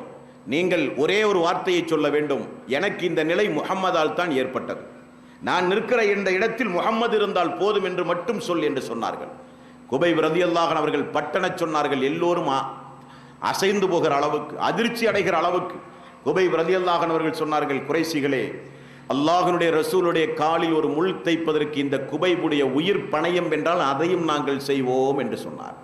உடனே கண் சுமட்டும் நேரத்திற்குள் கொலை செய்தார்கள் பாவிகள். இது வரலாறு அல்ல, நடந்து முடிந்த ஒரு சம்பவம் இந்த சம்பவம். இதன் மூலம் நமக்கு எவ்வளவு பெரிய ஒரு பாடம் படிப்பினை. எப்படியெல்லாம் நேசித்தார்கள் ரசூலுல்லாஹி ஸல்லல்லாஹு அலைஹி வஸல்லம் அவர்களை. ஆனால் நாமும் அல்லாஹ்வுடைய ரசூலை நேசிக்கிறோம், நாமும் அல்லாஹ்வுடைய ரசூலை நேசிக்கிறோம்.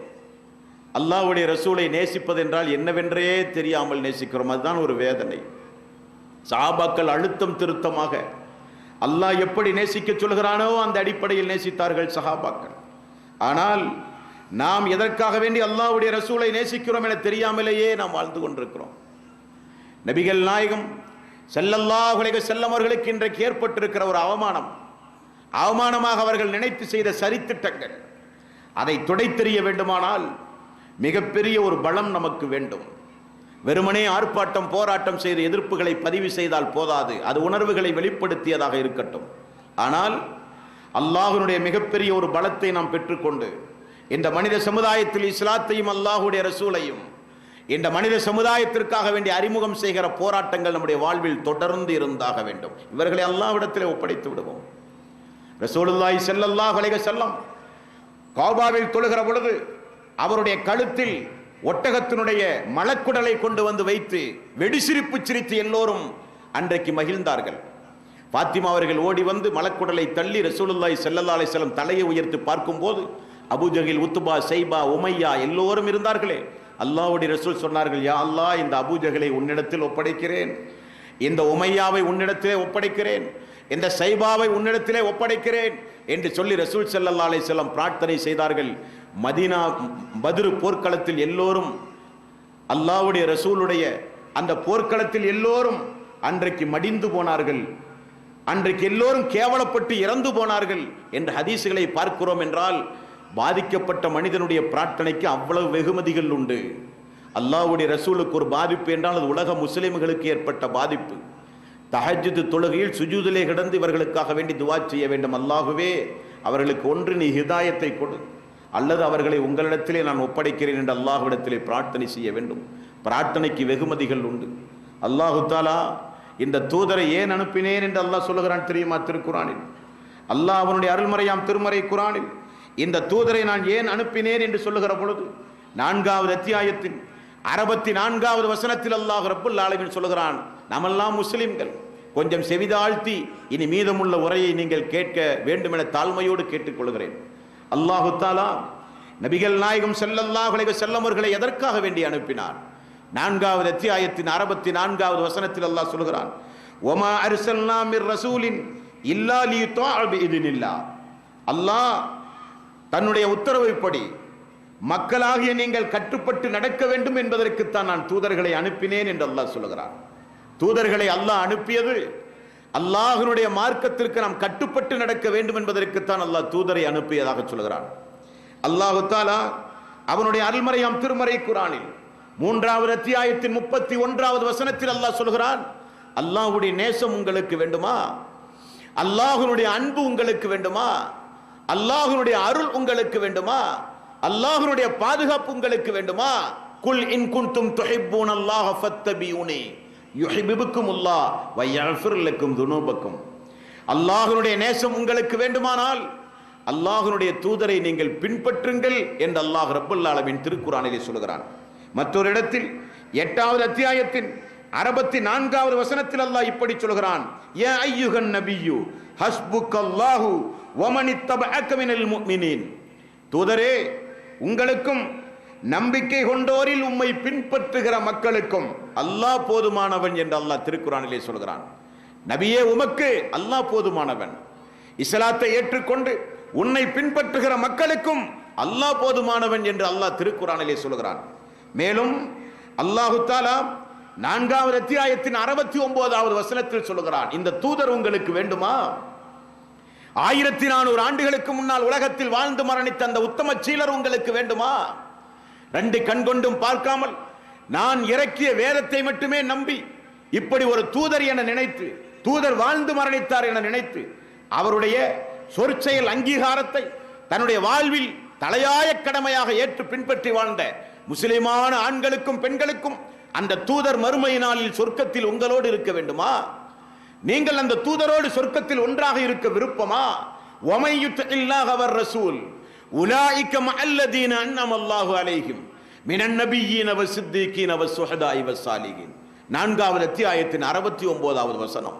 அல்லாஹ்வுக்கு கட்டுப்பட்டு தூதருக்கு கட்டுப்பட்டு யாரெல்லாம் இந்த உலகத்தில் வாழ்கிறார்களோ அவர்கள் மறுமை நாளில் நபிமார்களோடு இருக்கலாம், சுகதாக்களோடு இருக்கலாம், அல்லாஹ்வுடைய அன்பையும் அருளையும் பெற்ற நல்லவர்களோடு சொர்க்கத்தில் நீங்கள் ஒன்றாக இருக்கலாம் என்று அல்லாஹ் சொல்லுகிறானே. அந்த தூதர் மறுமை நாளில் நமக்கு வேண்டுமானால், அந்த தூதரோடு சொர்க்கத்தில் ஒன்றாக நாம் இருக்க வேண்டுமானால், அந்த தூதர் எதற்காக வேண்டி இந்த உலகத்தில் அனுப்பப்பட்டாரோ அந்த அனுப்பப்பட்ட நோக்கத்தை புரிந்து இந்த உலகத்தில் வாழ்வதன் மூலம் அந்த சிறப்பை நீங்களும் நானும் அடைய வேண்டும். அதுதான் நம்முடைய லட்சியமாக இருக்க வேண்டும். அதுதான் நம்முடைய லட்சியமாக இருக்க வேண்டும். ஒரு தோழர் வந்தார், யா ரசூலல்லாஹ் கியாம நாள் எப்பொழுது வரும் என்று கேட்டார். ரசூலுல்லாஹி ஸல்லல்லாஹு அலைஹி வஸல்லம் அழகாக கேட்டார்கள், அந்த கியாம நாளுக்காக வேண்டி உன்னிடத்தில் என்ன உண்டு என்று கேட்டார்கள். என்னிடத்தில் பெரிய பெரிய அமல்கள் எல்லாம் ஒன்றுமில்லை யா ரசூலல்லாஹ், நான் அல்லாஹுவை மனசார நேசிக்கிறேன், அல்லாஹ்வுடைய ரசூலை எனது உள்ளம் முழுக்க நான் நேசிக்கிறேன் என்று சொன்னார். ரசூலுல்லாஹி ஸல்லல்லாஹு அலைஹி வஸல்லம் அவர்கள் சொன்னார்கள், நேசித்தவரோடு மறுமை நாளிலே நீ இருக்கலாம் என்றார்கள். அது நேசம், அது நேசம். கொள்கை ரீதியான நேசம் என்பது மார்க்கத்தில் விலை மதிக்க முடியாது. அபூபக்கரையும் உமர் அவர்களையும் அலி அவர்களையும் மக்காவிலிருந்து நாடு துறந்து மதீனாவுக்கு சென்ற போது அந்த மதீனத்து தோழர்கள் அனைத்தையும் தூக்கி வீசி நேசித்தார்கள் என்றால் என்ன நேசம்? பிலால் அவர்களுக்கும் எந்த உறவு முறையும் கிடையாது. சல்மான் அவர்களுக்கும் எந்த உறவும் கிடையாது. முஸ்அப் அவர்களுக்கும் மதீனத்து தோழர்களுக்கும் எந்த இரத்த வந்த உறவும் கிடையாது. அல்லாஹ்வுக்காக வேண்டி நேசித்து அல்லாஹ்வுக்காக வேண்டி நீங்கள் வெறுத்தால் அரிசுடைய நிழலில் உங்களுக்கு அல்லாஹ் மறுமை நாளில் இடம் கொடுப்பான் என்று சொன்னார்கள் ரசூலுல்லாஹி ஸல்லல்லாஹு அலைஹி வஸல்லம். அந்த அளவுக்கு கொள்கை ரீதியான நேசத்திற்கு ஒரு மதிப்பும் மரியாதையும் உண்டு. ஆகவேதான் அல்லாஹ் சொல்கிறான், இந்த தூதரை நீங்கள் நேசிக்க வேண்டும். அந்த தூதரை நேசிப்பதின் மூலம் எனது நேசத்தை நீங்கள் பெற வேண்டும். அந்த தூதரை நேசிக்கிறோம் என்கிற பெயரில் மறுமை நாளில் தூதர் வேறு நீங்கள் வேறாக பிரிந்து விடாதீர்கள் என்று அல்லாஹ் சொல்கிறான். தூதருக்கு கட்டுப்பட்டு நடங்கள். ஒரு சமுதாயம் எனது தூதர் நபிகள் நாயகம் ஸல்லல்லாஹு அலைஹி வஸல்லம் அவர்கள் தான் என்று ஒரு சமுதாயம் அந்த தூதரை பின்பற்றினால் அந்த சமுதாயத்தில் ஒழுக்கக்கேடுகள் இருக்குமா? அந்த சமுதாயத்தில் பெரும்பாவங்களை பின்பற்றுகிற பழக்க வழக்கம் இருக்குமா? அந்த சமுதாயத்தில் ஹராமான காரியங்கள் இருக்குமா? அந்த சமுதாயத்தில் ஆபாசங்கள் இருக்குமா? அந்த சமுதாயத்தில் அல்லாஹ் சபித்த, அல்லாஹ்வுடைய கோபத்திற்குரிய, அல்லாஹ் வன்மையாக கண்டித்த காரியங்கள் அந்த சமுதாயத்தில் நிகழுமா? 1% கூட நிகழாது. காரணம், அவருடைய தலைவர் ரசூலுல்லாஹி ஸல்லல்லாஹு அலைஹி வஸல்லம். அல்லாஹ்வுடைய ரசூலை ஒரு கட்டத்தை நீங்கள் பின்பற்றினாலும் தவறு, பின்பற்றாவிட்டாலும் தவறு. ரசூலுல்லாஹி ஸல்லல்லாஹு அலைஹி வஸல்லம் எவைகளை எல்லாம் ஏவினார்களோ அதை நீங்கள் செய்யாமல் இருந்தாலும் குற்றம். எதையெல்லாம் அல்லாஹ்வுடைய ரசூல் தடுத்தார்களோ அதை நீங்கள் செய்தாலும் குற்றம், அதை நீங்கள் செய்தாலும் குற்றம். நான் ஒரு முஸ்லிம், இந்த உலகத்தின் எந்த ஒரு கடைக்கோடியில் போய் நின்று கொண்டு எனக்கு முன்மாதிரியானவர் அகிலத்தின் தூதர் நபிகள் நாயகம் ஸல்லல்லாஹு அலைஹி வஸல்லம் அவர்கள் என்று நான் சொல்வதாக இருந்தால் எனது சொந்த வாழ்வில் அல்லாஹ்வுடைய ரசூலுடைய போதனைகள் எனது சொந்த வாழ்வில் இருந்தாக வேண்டும். சகோதரர்களே, மதுபானங்களை அருந்திக் கொண்டு விபச்சாரங்கள் செய்து சினிமா தியேட்டர்களை தன்னுடைய வாழ்வை அர்ப்பணித்து சூதாட்டங்கள் ஆடி இஸ்லாத்திற்கு விரோதமான காரியங்களை செய்து நான் அல்லாஹ்வுடைய ரசூலை நேசிக்கிறேன் என்றால் அது ஒரு போலியான நேசம் என்று நான் சொல்லவில்லை, அல்லாஹ் சொல்லுகிறான். அதுவல்ல நேசம், அதுவல்ல நேசம். சஹாபாக்கள் 2 வகையில் இஸ்லாமிய மார்க்க பிரச்சாரம் செய்தார்கள் தெரியுமா உங்களுக்கு? ஒன்று, சத்திய மார்க்கத்தை இப்படி ஒவ்வொரு தனி மனிதர்களை சந்தித்தும் இந்த இஸ்லாமிய மார்க்கத்தை சொன்னார்கள். மற்றொன்று, சொந்த வாழ்வில் பின்பற்றி அதையே ஒரு மிகப்பெரிய பிரச்சாரமாக இந்த மனித சமுதாயத்திற்கு காண்பித்தார்கள். முஹம்மது இப்படிப்பட்ட ஒரு சமுதாயத்தை உருவாக்கி விட்டாரா? முஹம்மது இப்படிப்பட்ட ஒரு மக்களை, செயல் வடிவம் கொடுக்கிற ஒரு மக்களை முஹம்மது உருவாக்கி விட்டாரா என்று சொல்லி செயல்களை பார்த்து இஸ்லாமிய மார்க்கத்தை தழுவிய மக்கள் ஏராளம் ஏராளம். நம்முடைய நடவடிக்கையை பார்த்து இஸ்லாத்திற்கு வந்த மக்கள் யார்? நம்முடைய நடவடிக்கையை மட்டும் பார்த்து இஸ்லாமிய மார்க்கத்தை ஏற்றுக்கொண்டவர்கள் யார்? உங்களுக்கு தெரியுமா? சுமாமா என்கிற ஒரு கைதி ஒரு போர்க்களத்திலிருந்து பிடிக்கப்பட்டு ரசூலுல்லாஹி ஸல்லல்லாஹு அலைஹி வஸல்லம் இடத்திலே கொண்டு வரப்பட்டார். அவர் மதீனத்தினுடைய ஒரு தூணிலே கட்டப்பட்டார். ரசூலுல்லாஹி ஸல்லல்லாஹு அலைஹி வஸல்லம் மறாவது நாள் வந்து, சுமாமா எப்படி இருக்கிறீர், என்ன எண்ணுகிறீர் என்று கேட்டார். சுமாமா என்ன சொன்னார் தெரியுமா? முஹம்மது அவர்களே, நீங்கள் என்னை கொலை செய்தால் அதற்கு எல்லா வகையிலும் தகுதியுடையவன் தான், நான் அப்படிப்பட்ட ஒரு அநியாயக்காரன் நான். நீங்கள் எனக்கு மரண தண்டனை தந்தால் மரண தண்டனை அளிக்கப்பட வேண்டிய ஒருத்தனுக்கு தான் நீங்கள் மரண தண்டனை கொடுக்கிறீர்கள். அதே நேரத்தில் என்னை நீங்கள் மன்னித்தால் என்னை போல ஒரு நன்றி விசுவாசமுடைய ஒரு மனிதனை நீங்கள் பார்க்க முடியாது, உங்களுக்கு எவ்வளவு வேண்டுமானாலும் பொருளாதாரம் தருகிறேன் என்றான். காரணம், அவன் அந்த நாட்டினுடைய அதிபராக இருந்த பொழுது போர் தொடுக்கப்பட்டு கைதியாக பிடிக்கப்பட்டவன். ரசூலுல்லாஹி ஸல்லல்லாஹு அலைஹி வஸல்லம் அவரிடத்தில் ஒன்றுமே பேசவில்லை. 2வது நாள் அல்லாஹ்வுடைய ரசூல், சுமாமா என்ன நினைக்கிறீர் என்று கேட்டால் மீண்டும் முதல் நாள் சொன்னதையே திரும்ப சொன்னார். 3வது நாளும் அல்லாஹ்வுடைய ரசூல் கேட்டார். அவர் 3வது நாளும் திரும்ப சொன்னதையே சொன்னார். அல்லாஹ்வுடைய ரசூலை, நீங்கள் கொலை செய்வதற்கு தகுதி படைத்தவன் நான், என்னிடத்தில் எந்த அபிப்பிராயம் கேட்க வேண்டிய அவசியம் இல்லை. விட்டால் நீங்கள் விரும்பிய செல்வங்களை நான் தருவேன், நன்றி விசுவாசத்தோடு வாழ்வேன் என்றார். ரசூல் ஸல்லல்லாஹு அலைஹி வஸல்லம் அதையெல்லாம் ஒன்றும் எதிர்பார்க்கவில்லை. 4வது நாள் சுமாமாவை அவிழ்த்து விடுங்கள் என்றார்கள் ரசூலுல்லாஹி ஸல்லல்லாஹு அலைஹி வஸல்லம். அவிழ்க்கப்பட்டால் சுமாமா ஓடி போய் குளித்து அல்லாஹ்வுடைய ரசூலுக்கு முன்னால் வந்து திருக்கலிமாவை சொல்லி இஸ்லாமிய மார்க்கத்தை ஏற்றுக்கொண்ட பிறகு அவர் சொல்லுகிறார், அல்லாஹ்வுடைய ரசூலே, உங்களுடைய முகத்தை போல ஒரு வெறுப்புக்குரிய முகம், உங்களுடைய மார்க்கத்தை போல ஒரு வெறுப்புக்குரிய மார்க்கம் எனக்கு இருந்ததே கிடையாது.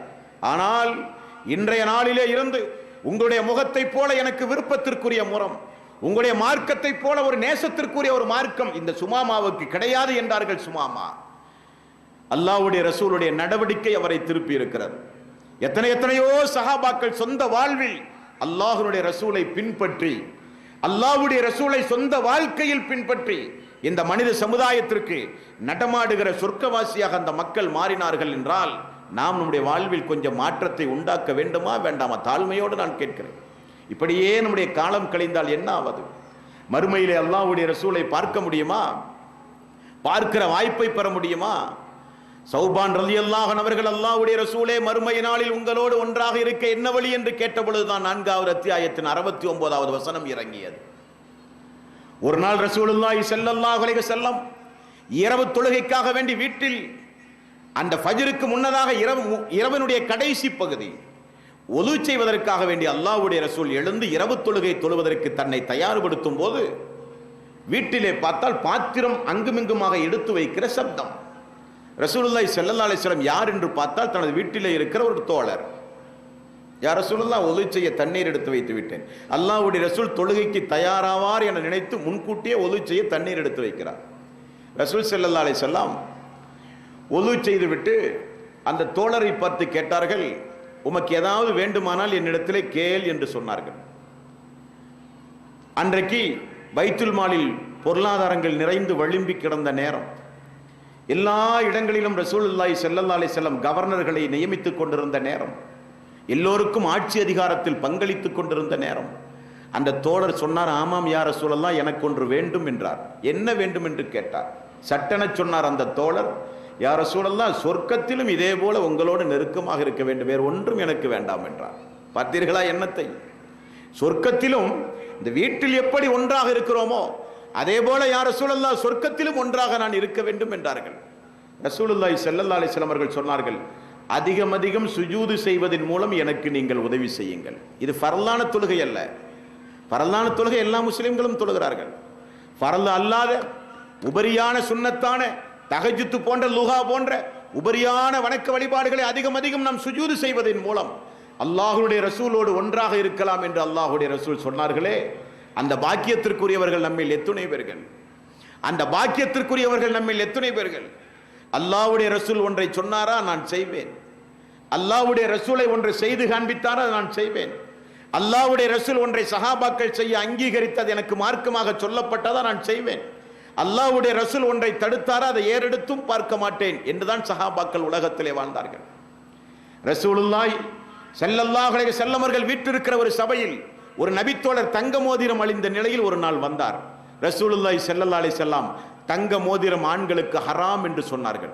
தூக்கி வீசினார் அந்த தோழர். அல்லாஹ்வுடைய ரசூல் எழுந்து சென்ற பிறகு அவரும் திரும்ப சென்றார். தோழர்கள் சொன்னார்கள், இதை எடுத்துக்கொண்டு போய் உங்களுடைய பெண்களுக்கு கொடுக்கலாமே என்றார். வீசிய தோழர் என்ன சொன்னார் தெரியுமா? அல்லாஹ்வுடைய ரசூல் ஹராமாக்கிய பொருளை கையால் கூட தொடமாட்டேன் என்றார். அவர்கள் சொர்க்கவாசி. கையால் கூட தொடமாட்டேன் என்றார்கள். அவர்கள் சொர்க்கவாசி. அல்லாஹ்வுடைய ரசூலை நேசிக்கிறோம் என்கிற பெயரில் நாம் எப்படி நேசிக்கிறோம்? வருடத்திற்கு ஒரு முறை ரபியுல் அவ்வல் மாதம் பிறை 12 வந்து மீலாது விழா மேடையில் அங்குமிங்குமாக குழந்தைகளுக்கு இனிப்பு கொடுத்து அந்த நாளை நினைத்து பார்த்தால் அல்லாஹ்வுடைய ரசூலை நேசித்ததாக ஆகுமா? ரபியுல் அவ்வல் மாதம் வந்தால் பல்வேறு வகையான மௌலூது பாடல்களை பாடி நாங்கள் ரசூலுல்லாஹி ஸல்லல்லாஹு அலைஹி வஸல்லம் அவர்கள் மீது ஸலவாத்து கூறினோம் என்று சொன்னால் நேசமாக ஆகுமா? மேராஜ் நோன்பு என்றும் பல்வேறு வகையான நோன்புகளை இந்த மனித சமுதாயத்திலே நாம் எல்லாம் நிகழ்த்தி கொண்டு நாங்கள் அல்லாஹ்வுடைய ரசூலை நேசிக்கிறோம் என்று சொன்னால் அது நேசமாகுமா? ஒரு இபாதத்தை எப்படி செய்ய வேண்டும் என்று நமக்கு தெரியாதா? வமா ஆதாக்குமுர் ரசூலு ஃபஹுதுஹு வமா நஹாக்கும் அன்ஹு ஃபன்தஹு. இந்த தூதர் எதை கொடுத்தாலோ அதை நீங்கள் எடுத்துக்கொள்ளுங்கள், எதை விட்டும் உங்களை தடுத்தாரோ அதை விட்டும் நீங்கள் தவிர்ந்து கொள்ளுங்கள் என்று அல்லாஹ் சொல்லுகிறானே. அப்படியா நாம் மார்க்கத்தில் அல்லாஹ்வுடைய ரசூலை பின்பற்றுகிறோம்? நாம் வாழையடி வாழையாக காலம் காலமாக எதை செய்து வருகிறோமோ அதுதான் மார்க்கம் என நினைத்து நிறைய காரியங்களை செய்கிறோம். கொஞ்சம் ஆய்வு செய்யுங்கள், படியுங்கள் திருக்குர்ஆனை. அல்லாஹ்வுடைய ரசூலுடைய போதனைகள் அடங்கிய ஹதீசுகள் இன்றைக்கு புகாரி ஹதீஸ் வெளிவந்து விட்டது, தமிழிலே முஸ்லிம் ஹதீசுகள் வெளிவந்து விட்டது, நஸஈ திருமதி ஒவ்வொரு பாகங்கள் வெளிவந்து கொண்டிருக்கிறது, அஹமது ஒரு பாகம் வெளிவந்து விட்டது. ஹதீஸ் கிதாபுகளை புரட்டுங்கள். அல்லாஹ்வுடைய ரசூல் நம்மிடத்தில் என்ன சொல்லுகிறார், என்ன எதிர்பார்க்கிறார் அல்லாஹ்வுடைய ரசூல் நம்மிடத்தில்? அல்லாஹு தஆலா 33வது அத்தியாயத்தின் 66வது வசனத்தில் அல்லாஹ் 36வது வசனத்தில் அல்லாஹ் ரப்பல் ஆலமீன் அந்த தூதருக்கும் நமக்கும் இருக்கிற தொடர்பை எவ்வளவு அழகாக சொல்லித் தருகிறான் தெரியுமா? அல்லாஹு தஆலா வமா கான லிமுஃமினின் வலா முஃமினத்தின் இதா கலல்லாஹு வ ரசூலுஹு அம்ரன் அன் யகூன லஹுமுல் ஹியரத்து மின் அம்ரிஹிம் வமன் யஅஸில்லாஹ வ ரசூலுஹு ஃபக்கல் ضل ضلالا முபீன். அல்லாஹ்வும் அல்லாஹ்வுடைய ரசூலும் மார்க்க விஷயத்தில் ஒரு கட்டளை இட்டு விட்டால் மாற்று அபிப்பிராயம் கொள்கிற உரிமை கடமை மூமினான ஆண்களுக்கும் பெண்களுக்கும் கிடையாது என்று அல்லாஹ் சொல்லுகிறானே. அல்லாஹ்வுடைய ரசூல் சொன்னால் உடனே கட்டுப்படுகிற மனோபாவம் நமக்கு வந்தால் நாமும் அல்லாஹ்வுடைய ரசூலோடு சொர்க்கத்தில் ஒன்றாக இருக்கலாம். நம்முடைய வாழ்வில் மார்க்கத்தின் பெயரால் இந்த நபி எந்த இறை தூதரை அவமானப்படுத்துகிறார்கள் என்பதற்காக வேண்டி வீதியில் இறங்கி பொருளாதாரத்தையும் உடல் உழைப்பையும் செலவு செய்த எதிர்ப்பை பதிவு செய்கிறோமோ அந்த இறை தூதர் சொன்னார்கள், யார் மார்க்கத்திற்கு புறம்பான காரியத்தில் ஈடுபடுகிறார்களோ அவர்களுக்கும் எனக்கும் எந்த சம்பந்தமும் இல்லை என்றார்கள் அல்லாஹ்வுடைய ரசூல். இது ஒரு கடுஞ்சொல்லாக தெரியவில்லையா? இது பாரதூரமான வார்த்தையாக தெரியவில்லையா? நம்மை பார்த்து அல்லாஹ்வுடைய ரசூல் உங்களோடு பேச மாட்டேன், உங்களோடு உறவாட மாட்டேன், மறுமையில் உங்களுக்கும் எனக்கும் எந்த சம்பந்தமும் கிடையாது, அவர்கள் என்னை சார்ந்தவர்களே அல்ல என்றார்கள் ரசூலுல்லாஹி ஸல்லல்லாஹு அலைஹி வஸல்லம். அவர்களை சார்ந்தவர்கள், அவர்கள் என்னை சார்ந்தவர்கள் அல்ல, அவர்களோடு பேச மாட்டேன் பார்க்க மாட்டேன் என்றெல்லாம் ரசூலுல்லாஹி ஸல்லல்லாஹு அலைஹி வஸல்லம் அவர்கள் சொன்ன எத்தனையோ காரியங்களை நம்முடைய வாழ்வில் இஸ்லாத்தின் அம்சம் என நினைத்து செய்கிறோமே, கொஞ்சம் நாம் சீர்தூக்கி பார்க்க வேண்டும். அல்லாஹ்வுடைய ரசூலை நாம் நேசிக்கிறோமா? இதுதான் அல்லாஹ்வுடைய ரசூலை நேசிப்பதாக ஆகுமா? நான் வேதனையோடு சொல்கிறேன், இதே போன்று நாம் அனைவரும் மறுமை நாளில் அல்லாஹ்வுடைய ரசூலோடு சொர்க்கத்தில் நாம் ஒன்றாக இருக்க வேண்டும் என்கிற ஒரு ஆசையோடு நான் சொல்கிறேன். மறுமை நாளில் நீங்கள் வேறு நான் வேறு, நான் வேறு நீங்கள் வேறு என்கிற ஒரு நிலை மறுமை நாளில் வந்துவிடக் கூடாது. வம்தாசுல் யௌம் அய்யுஹல் முஜ்ரிமூன், நல்லவர்களும் தீயவர்களும் பிரிந்து நில்லுங்கள் என்று அல்லாஹ் சொல்லுவானே, அந்த மறுமை நாளில் நீங்கள் வேறு நான் வேறு என்கிற ஒரு நிலை வந்துவிடக் கூடாது. எல்லாம் மறுமை நாளிலே வெற்றி பெற வேண்டும். மறுமை நாளில் சஹாபாக்கள் நம்மை பார்த்து கேட்பார்கள், சஹாபாக்களுடைய மனைவிமார்கள் நம்மை பார்த்து கேட்பார்கள், குடும்பங்களை இழந்து பொருளாதாரத்தை இழந்து நாடு கடத்தப்பட்டு அனாதைகளாக்கப்பட்டு இந்த மார்க்கத்திற்கு தியாகம் செய்து உங்களுடைய கையில் அந்த மார்க்கத்தை தந்தோமே, அந்த மார்க்கத்திற்கு நீங்கள் ஆற்றிய பணி என்ன என்று கேட்கும் பொழுது நெஞ்சை நிமிர்த்தி சந்தோஷமாக பதில் சொல்ல வேண்டும். அல்லாஹ்வுடைய ரசூலை நாங்கள் ரெண்டு கண் கொண்டு பார்க்காமல், உங்களை எல்லாம் ரெண்டு கண் கொண்டு நாங்கள் பார்க்காமல், ஹதீஸில் உண்டு அல்லாஹ்வுடைய வேதத்தில் உண்டு என்கிற ஒரே காரணத்திற்காக வேண்டி எங்களுடைய ஒவ்வொரு எட்டும் ஒவ்வொரு நடவடிக்கையும் அல்லாஹ்வுடைய ரசூலுக்காக வேண்டி அமைத்து வாழ்ந்தவர்கள் நாங்கள். நீங்களாவது பார்த்து ஈமான் கொண்டவர்கள், நாங்கள் பார்க்காமல் ஈமான் கொண்டிருக்கிறோம். உலகத்தில் எல்லோரும் அநியாயங்கள் செய்கிற பொழுது, உலகத்தில் எல்லோரும் ஹராமான அடிப்படையில் பொருளாதாரங்களை திரட்டும் பொழுது, நாங்கள் மட்டும் வறுமையில் இருந்தாலும் சரி, குறைந்த அந்தஸ்தில் இருந்தாலும் சரி, ஹராமானதை ஏறெடுத்தும் பார்க்க மாட்டோம் என்று மதுபானமானாலும் வட்டி ஆனாலும் ஏமாற்றமானாலும் பொருளாதார மோசடி ஆனாலும் அனைத்தையும் ஒதுக்கி அல்லாஹ்வுடைய ரசூலுக்காக அல்லாஹ்வுக்காக நாங்கள் வாழ்ந்தவர்கள் என்று சொல்லுகிற பொழுதுதானே சகோதர சகோதரிகளை நமக்கு ஒரு அந்தஸ்து. கொஞ்சம் நினைத்து பாருங்கள், அல்லாஹ்வுடைய ரசூலை நேசிக்கிறோம் என்கிற பெயரில் நாம் என்ன செய்கிறோம்? மீலாது விழா என்பது மார்க்கத்தில் உண்டுமா? சாதாரண சிறுபிள்ளை சொல்லி விடுவானே, அதற்கும் மார்க்கத்திற்கும் சம்பந்தம் இல்லை என்று. பிறந்த தின விழா கொண்டாடுவது கிறிஸ்துவ சமுதாயத்துடைய மரபு. இயேசு பெருமானுக்கு கிறிஸ்துமஸ் கொண்டாடுவதைப் போல, மகாத்மா காந்திக்கு காந்தி ஜெயந்தி கொண்டாடுவதைப் போல, ஏன் எங்களுடைய ரசூலுல்லாஹி ஸல்லல்லாஹு அலைஹி வஸல்லம் அவர்களுக்கு ஒரு ஜெயந்தி இருக்கக்கூடாது என்று தமிழகத்து மௌலவிகள் கேரளத்து மௌலவிகள் பேசுவதை பார்த்து நெஞ்சமெல்லாம் பதறுகிறது. அவர்களைப் போலவா அல்லாஹ்வுடைய ரசூல்? அவர்களைப் போலவா அல்லாஹ்வுடைய ரசூல்? ரசூலுல்லாஹி ஸல்லல்லாஹு அலைஹி வஸல்லம் பிறந்த தினவிழா என்பது லைலத்துல் கத்ருடைய இரவை காட்டிலும் சிறந்த இரவு என்று மார்க்க அறிஞர்கள் பேசுகிறார்கள். இந்த மனித சமுதாயத்தில் நாம் கேட்பதெல்லாம் அல்லாஹ்வுடைய ரசூலை நேசிப்பதென்றால் என்ன? அமெரிக்க நீதிமன்றத்தில் உலகத்திற்கே மனித உரிமையை போதித்தவர் இந்த முஹம்மது என்கிற பெயரில் அமெரிக்காவினுடைய உயர் நீதிமன்றத்தில் ரசூலுல்லாஹி ஸல்லல்லாஹு அலைஹி வஸல்லம் அவர்களுக்கு உருவச்சிலை வைத்தார்கள் அமெரிக்கர்கள். புகழ்ந்துதான் வைத்தார்கள், இகழ்ந்தா வைத்தார்கள். உலகத்திற்கே மனித உரிமை பிரகடனம் செய்த ஒரு மாமனிதர், உலகத்திற்கே ஒரு குறுகிய காலத்தில் மிகப்பெரிய ஒரு சாம்ராஜ்யத்தை உருவாக்கிய மாமனிதர் என்று சொல்லி புகழ்ந்துதான் அல்லாஹ்வுடைய ரசூலுக்கு உருவச்சிலை வைத்தார்கள். அது புகழல்ல, அது ஒரு இகழ்ச்சி என்று உலகத்தில் இருக்கிற ஒட்டுமொத்த முஸ்லிம் எதிர்த்தை பதிவு செய்தார்கள். அங்கிருந்து அதை அப்புறப்படுத்தினார்கள். உண்டுமா இல்லையா? உண்டுமா இல்லையா? புகழுதல் என்கிற பெயரில் எதையும் செய்ய முடியாது. மதிக்கிறோம் என்கிற பெயரில் எதையும் செய்ய முடியாது. நேசிக்கிறோம் என்கிற பெயரில் வரம்பு மீற முடியாது. முஆத் பின் ஜபல் ரலியல்லாஹு அன்ஹு அல்லாஹ்வுடைய ரசூலிடத்திலே ஒரு நாள் வந்தார். யா ரசூலல்லாஹ், வியாபாரத்திற்காக வெளியூர் சென்றேன். அந்த நாட்டில் இருக்கிற அதிபரையும் நாட்டு மக்களையும் நான் பார்த்தேன். அந்த மக்கள் எல்லாம் அந்த நாட்டு அதிபருக்கு காலில் விழுந்து மரியாதை செலுத்துகிறார்கள். யா ரசூலல்லாஹ், பார்த்த எனக்கு ஒரு ஆசை வந்தது. காலில் விழுவதற்கு அதிக தகுதி படைத்தவர் அல்லாஹ்வுடைய ரசூல் முஹம்மது நபி ஸல்லல்லாஹு அலைஹி வஸல்லம் அவர்களாகிய நீங்கள் தான் யா ரசூலல்லாஹ் என்று நான் நினைத்தேன். ஆகவே காலில் விழுந்து மரியாதை செலுத்தட்டுமா என்று கேட்டார் ஒரு தோழர், முஆத் பின் ஜபல் ரலியல்லாஹு அன்ஹு. இது அவமதிப்பா? இது அவமதிப்பா?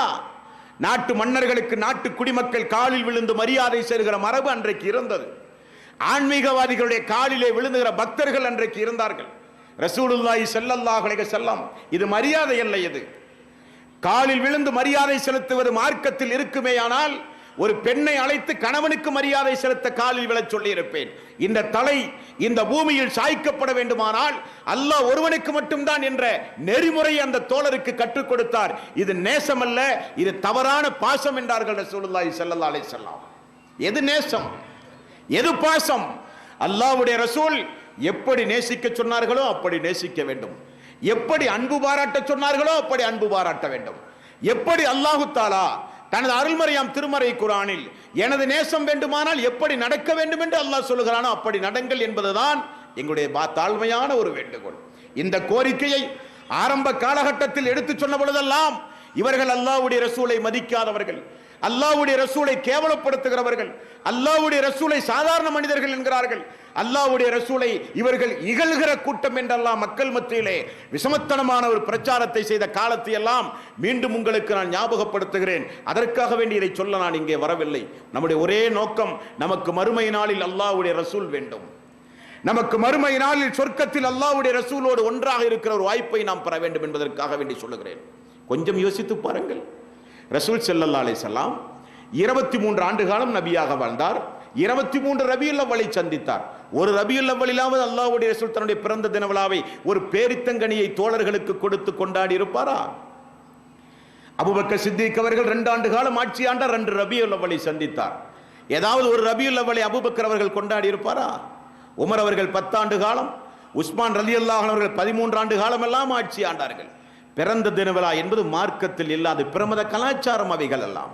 அல்லாஹ்வுடைய ரசூலை நேசிக்க, அன்பு பாராட்ட, அவருடைய புகழை இந்த உலகத்திற்கு எடுத்துச் சொல்ல ஆயிரம் வழிகள் உண்டு தோழர்களே, சகோதரர்களே, தாய்மார்களே, பெரியோர்களே.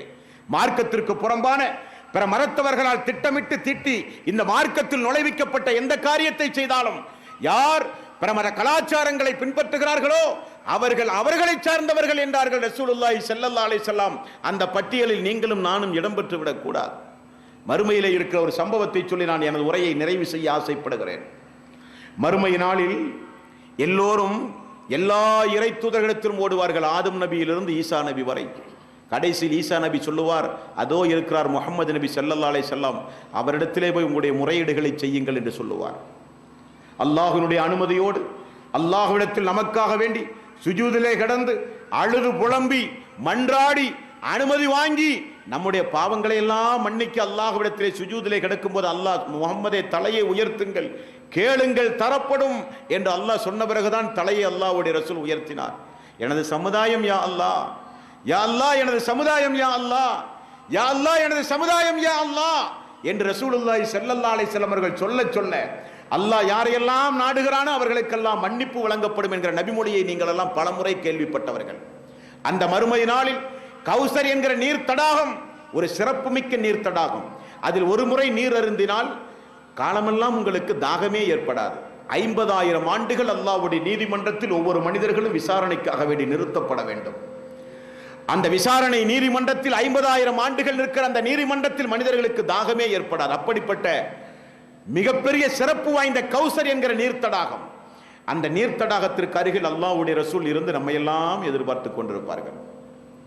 மலக்குமார்கள் முஹம்மதுடைய சமுதாயத்தை மட்டுமே தனியாக பிரித்தெடுப்பார்கள். எப்படி? அவ்வளவு கோடான கோடி மக்கள் கூட்டத்தில் இதுதான் முஹம்மதுடைய சமுதாயம் என்று எப்படி பிரித்தெடுப்பார்கள்? ரசூலுல்லாஹி ஸல்லல்லாஹு அலைஹி வஸல்லம் அவர்கள் சொன்னார்கள், ஒது செய்த காரணத்தினால் உறுப்புகள் எல்லாம் மறுமை நாளிலே பிரகாசமாக தெரியும். இது எனது சமுதாயத்திற்கு அல்லாஹ் தந்த சிறப்பு. தொழுகையோடு தொடர்புடைய மக்களுக்கு அல்லாஹ் வழங்குகிற சிறப்பு. அந்த பிரகாசத்தை எல்லாம் பார்த்து இவைகளெல்லாம் முஹம்மதுடைய சமுதாயம் என்று சொல்லி பிரித்து கௌசர் என்கிற நீர் தடாகத்திற்கு நீர் அருந்த முதல் சோதனை சாவடி தாண்டி அவர்கள் அனுப்பப்படுவார்கள்.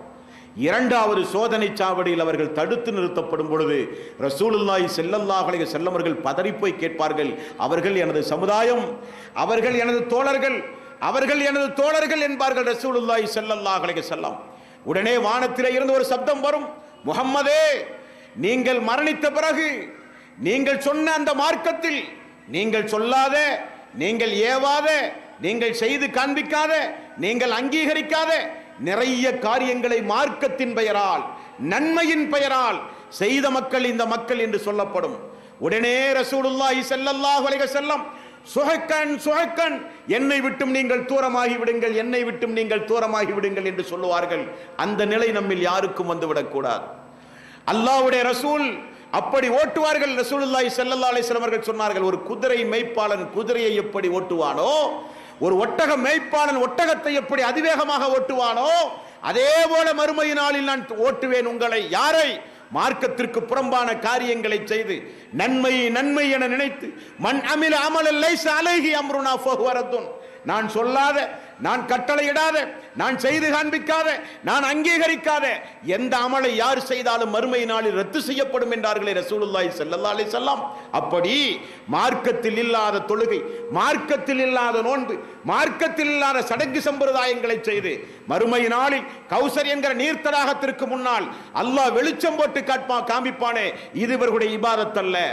இவர்கள் மார்க்கத்தை விட்டும் தடம் புரண்ட மக்கள். முஹம்மதே, நீங்கள் கொண்டு போன அந்த மார்க்கத்திற்கு மாற்றமான காரியங்களை செய்த மக்கள் என்று சொன்னபோது ரசூலுல்லாஹி ஸல்லல்லாஹு அலைஹி வஸல்லம் அவர்களுக்கும் எனக்கும் எந்த சம்பந்தமும் இல்லை, அவர்களுக்கும் எனக்கும் எந்த சம்பந்தமும் இல்லை என்று சொல்வார்களே, அந்த நிலைக்கு உரிய மக்களிலே இருந்து நம்மை நாம் காப்பாற்ற வேண்டுமானால் அல்லாஹு தஆலா மறுமை நாளில் இலகுவாக விசாரித்து அந்த பாலத்தை கடந்து சொர்க்கம் செல்லுகிற அந்தஸ்தை நாம் பெற வேண்டுமானால், சொர்க்கத்தில் அல்லாஹ்வுடைய ரசூலோடு ஒன்றாக நாம் இருக்க வேண்டுமானால், உண்மையாகவே அல்லாஹ் எப்படி நேசிக்க சொல்லுகிறானோ, அல்லாஹ்வுடைய ரசூல் நம்மை எப்படி நேசிக்க சொன்னார்களோ அந்த அடிப்படையில் நேசித்து, அல்லாஹ்வுடைய ரசூலின் மீது பாசம் வைத்து நேசித்து, அவர் கொண்டு வந்த இந்த மார்க்கத்தை நம்முடைய வாழ்வில் நடைமுறைப்படுத்தி செயல் விளக்கத்தின் மூலம் இந்த இஸ்லாமிய உலக மக்களுக்கு நாம் நிரூபிக்க வேண்டும். நாங்கள் முஸ்லிம்கள், எங்களுடைய வழிகாட்டி அல்லாஹ்வுடைய ரசூல், நாங்கள் எல்லாம் முஸ்லிம்கள் என்று அல்லாஹ்வுடைய ரசூலுடைய வாழ்க்கையை சொந்த வாழ்வில் பின்பற்றுவதன் மூலம் அல்லாஹ்வுடைய ரசூலை நேசிக்க நாம் பழக வேண்டும். ஒன்று, நம்மால் இயன்றவரை ரசூலுல்லாஹி ஸல்லல்லாஹு அலைஹி வஸல்லம் அவர்களை இந்த மனித சமுதாயத்திற்கு அறிமுகம் செய்ய வேண்டும். சொல்லால், எழுத்தால், எந்தெந்த துறைகள் உண்டுமோ எல்லா துறைகளிலும். இரண்டாவது, அப்படி அறிமுகம் செய்து நாம் நம்மை மறந்து விடக்கூடாது. நமக்கு அல்லாஹ்வுடைய ரசூல் வேண்டும். பிற மக்களுக்கு ஒளி வழங்கிவிட்டு தன்னை எரித்துக் கொள்கிற விளக்கை போல் நீங்கள் ஆகிவிடக்கூடாது. பிற மக்களுக்கும் ஒளியை வழங்க வேண்டும். நாமும் மறுமை நாளிலே பிரகாசம் பெற்று சொர்க்கத்தில் நாமும் உன்னதமான இடத்தை அடைய வேண்டும். அந்த அடிப்படையில் அல்லாஹ்வுடைய ரசூலை நேசியுங்கள். குடும்பமாக அல்லாஹ்வுடைய ரசூலை மறந்து விடாதீர்கள். அப்படி மறக்கக்கூடிய ஒரு தூதர் அல்ல, சாதாரண தலைவரும் அல்ல. ஈமானோடு சம்பந்தப்பட்டது அல்லாஹ்வுடைய ரசூலை நேசிப்பது. முஸ்லிம் என்பது இஸ்லாத்தோடு சம்பந்தப்பட்டது அல்லாஹ்வுடைய ரசூலை நேசிப்பது. மறுமையோடு சொர்க்கத்தோடு சம்பந்தப்பட்டது அல்லாஹ்வுடைய ரசூலை நேசிப்பது. ஆகவே நான் மீண்டும் தாழ்மையோடு கேட்டுக்கொள்வது, அல்லாஹ்வுடைய ரசூலை ஈமான் கொண்டால் மட்டும் போதாது. அவர் சொன்ன, அவர் தடுத்த, ஹராமாக்கிய அனைத்து காரியங்களிலே இருந்து விலகி அவர் ஏவிய காரியங்களை நம்முடைய வாழ்வில் செய்து மரணிக்கக்கூடிய நல்லவர்களாக அல்லாஹ் நம் அனைவர்களையும் ஆக்குவானாக. அல்லாஹு தஆலா இந்த மார்க்கத்தை அனைத்து மதங்களை விடவும், மார்க்கத்தை விடவும், இந்த மார்க்கத்தை நான் நிலைவரச் செய்வேன் என்று அல்லாஹ் சொல்லுகிறானே, அந்த அடிப்படையில் மார்க்கத்தை ஏற்காத மக்களுக்கெல்லாம் அல்லாஹ் ஹிதாயத்தை நீட்டி கொடுக்க வேண்டும். இறை நிராகரிப்பாளர்கள் துவேஷமாக இந்த உலகத்தில் செயல்படுகிறவரையெல்லாம் யா அல்லாஹ் உன்னிடத்திலே ஒப்படைக்கிறேன், அவர்களை நீயே பார்த்துக்கொள் என்று அல்லாஹ்விடத்திலே பிரார்த்தனை செய்ய வேண்டும். நபிகள் நாயகம் ஸல்லல்லாஹு அலைஹி வஸல்லம் அவர்களை நம்முடைய சொந்த வாழ்விலே மறந்துவிடக் கூடாது என்று மீண்டும் மீண்டும் உங்களுக்கு நான் ஞாபகப்படுத்தி உங்களிடமிருந்து நான் விடைபெறுகிறேன். வஆகிரு தவ்வானா அனில் ஹம்துலில்லாஹி ரப்பில் ஆலமீன். அஸ்ஸலாமு அலைக்கும் வரஹ்மத்துல்லாஹி வபரகாத்துஹு.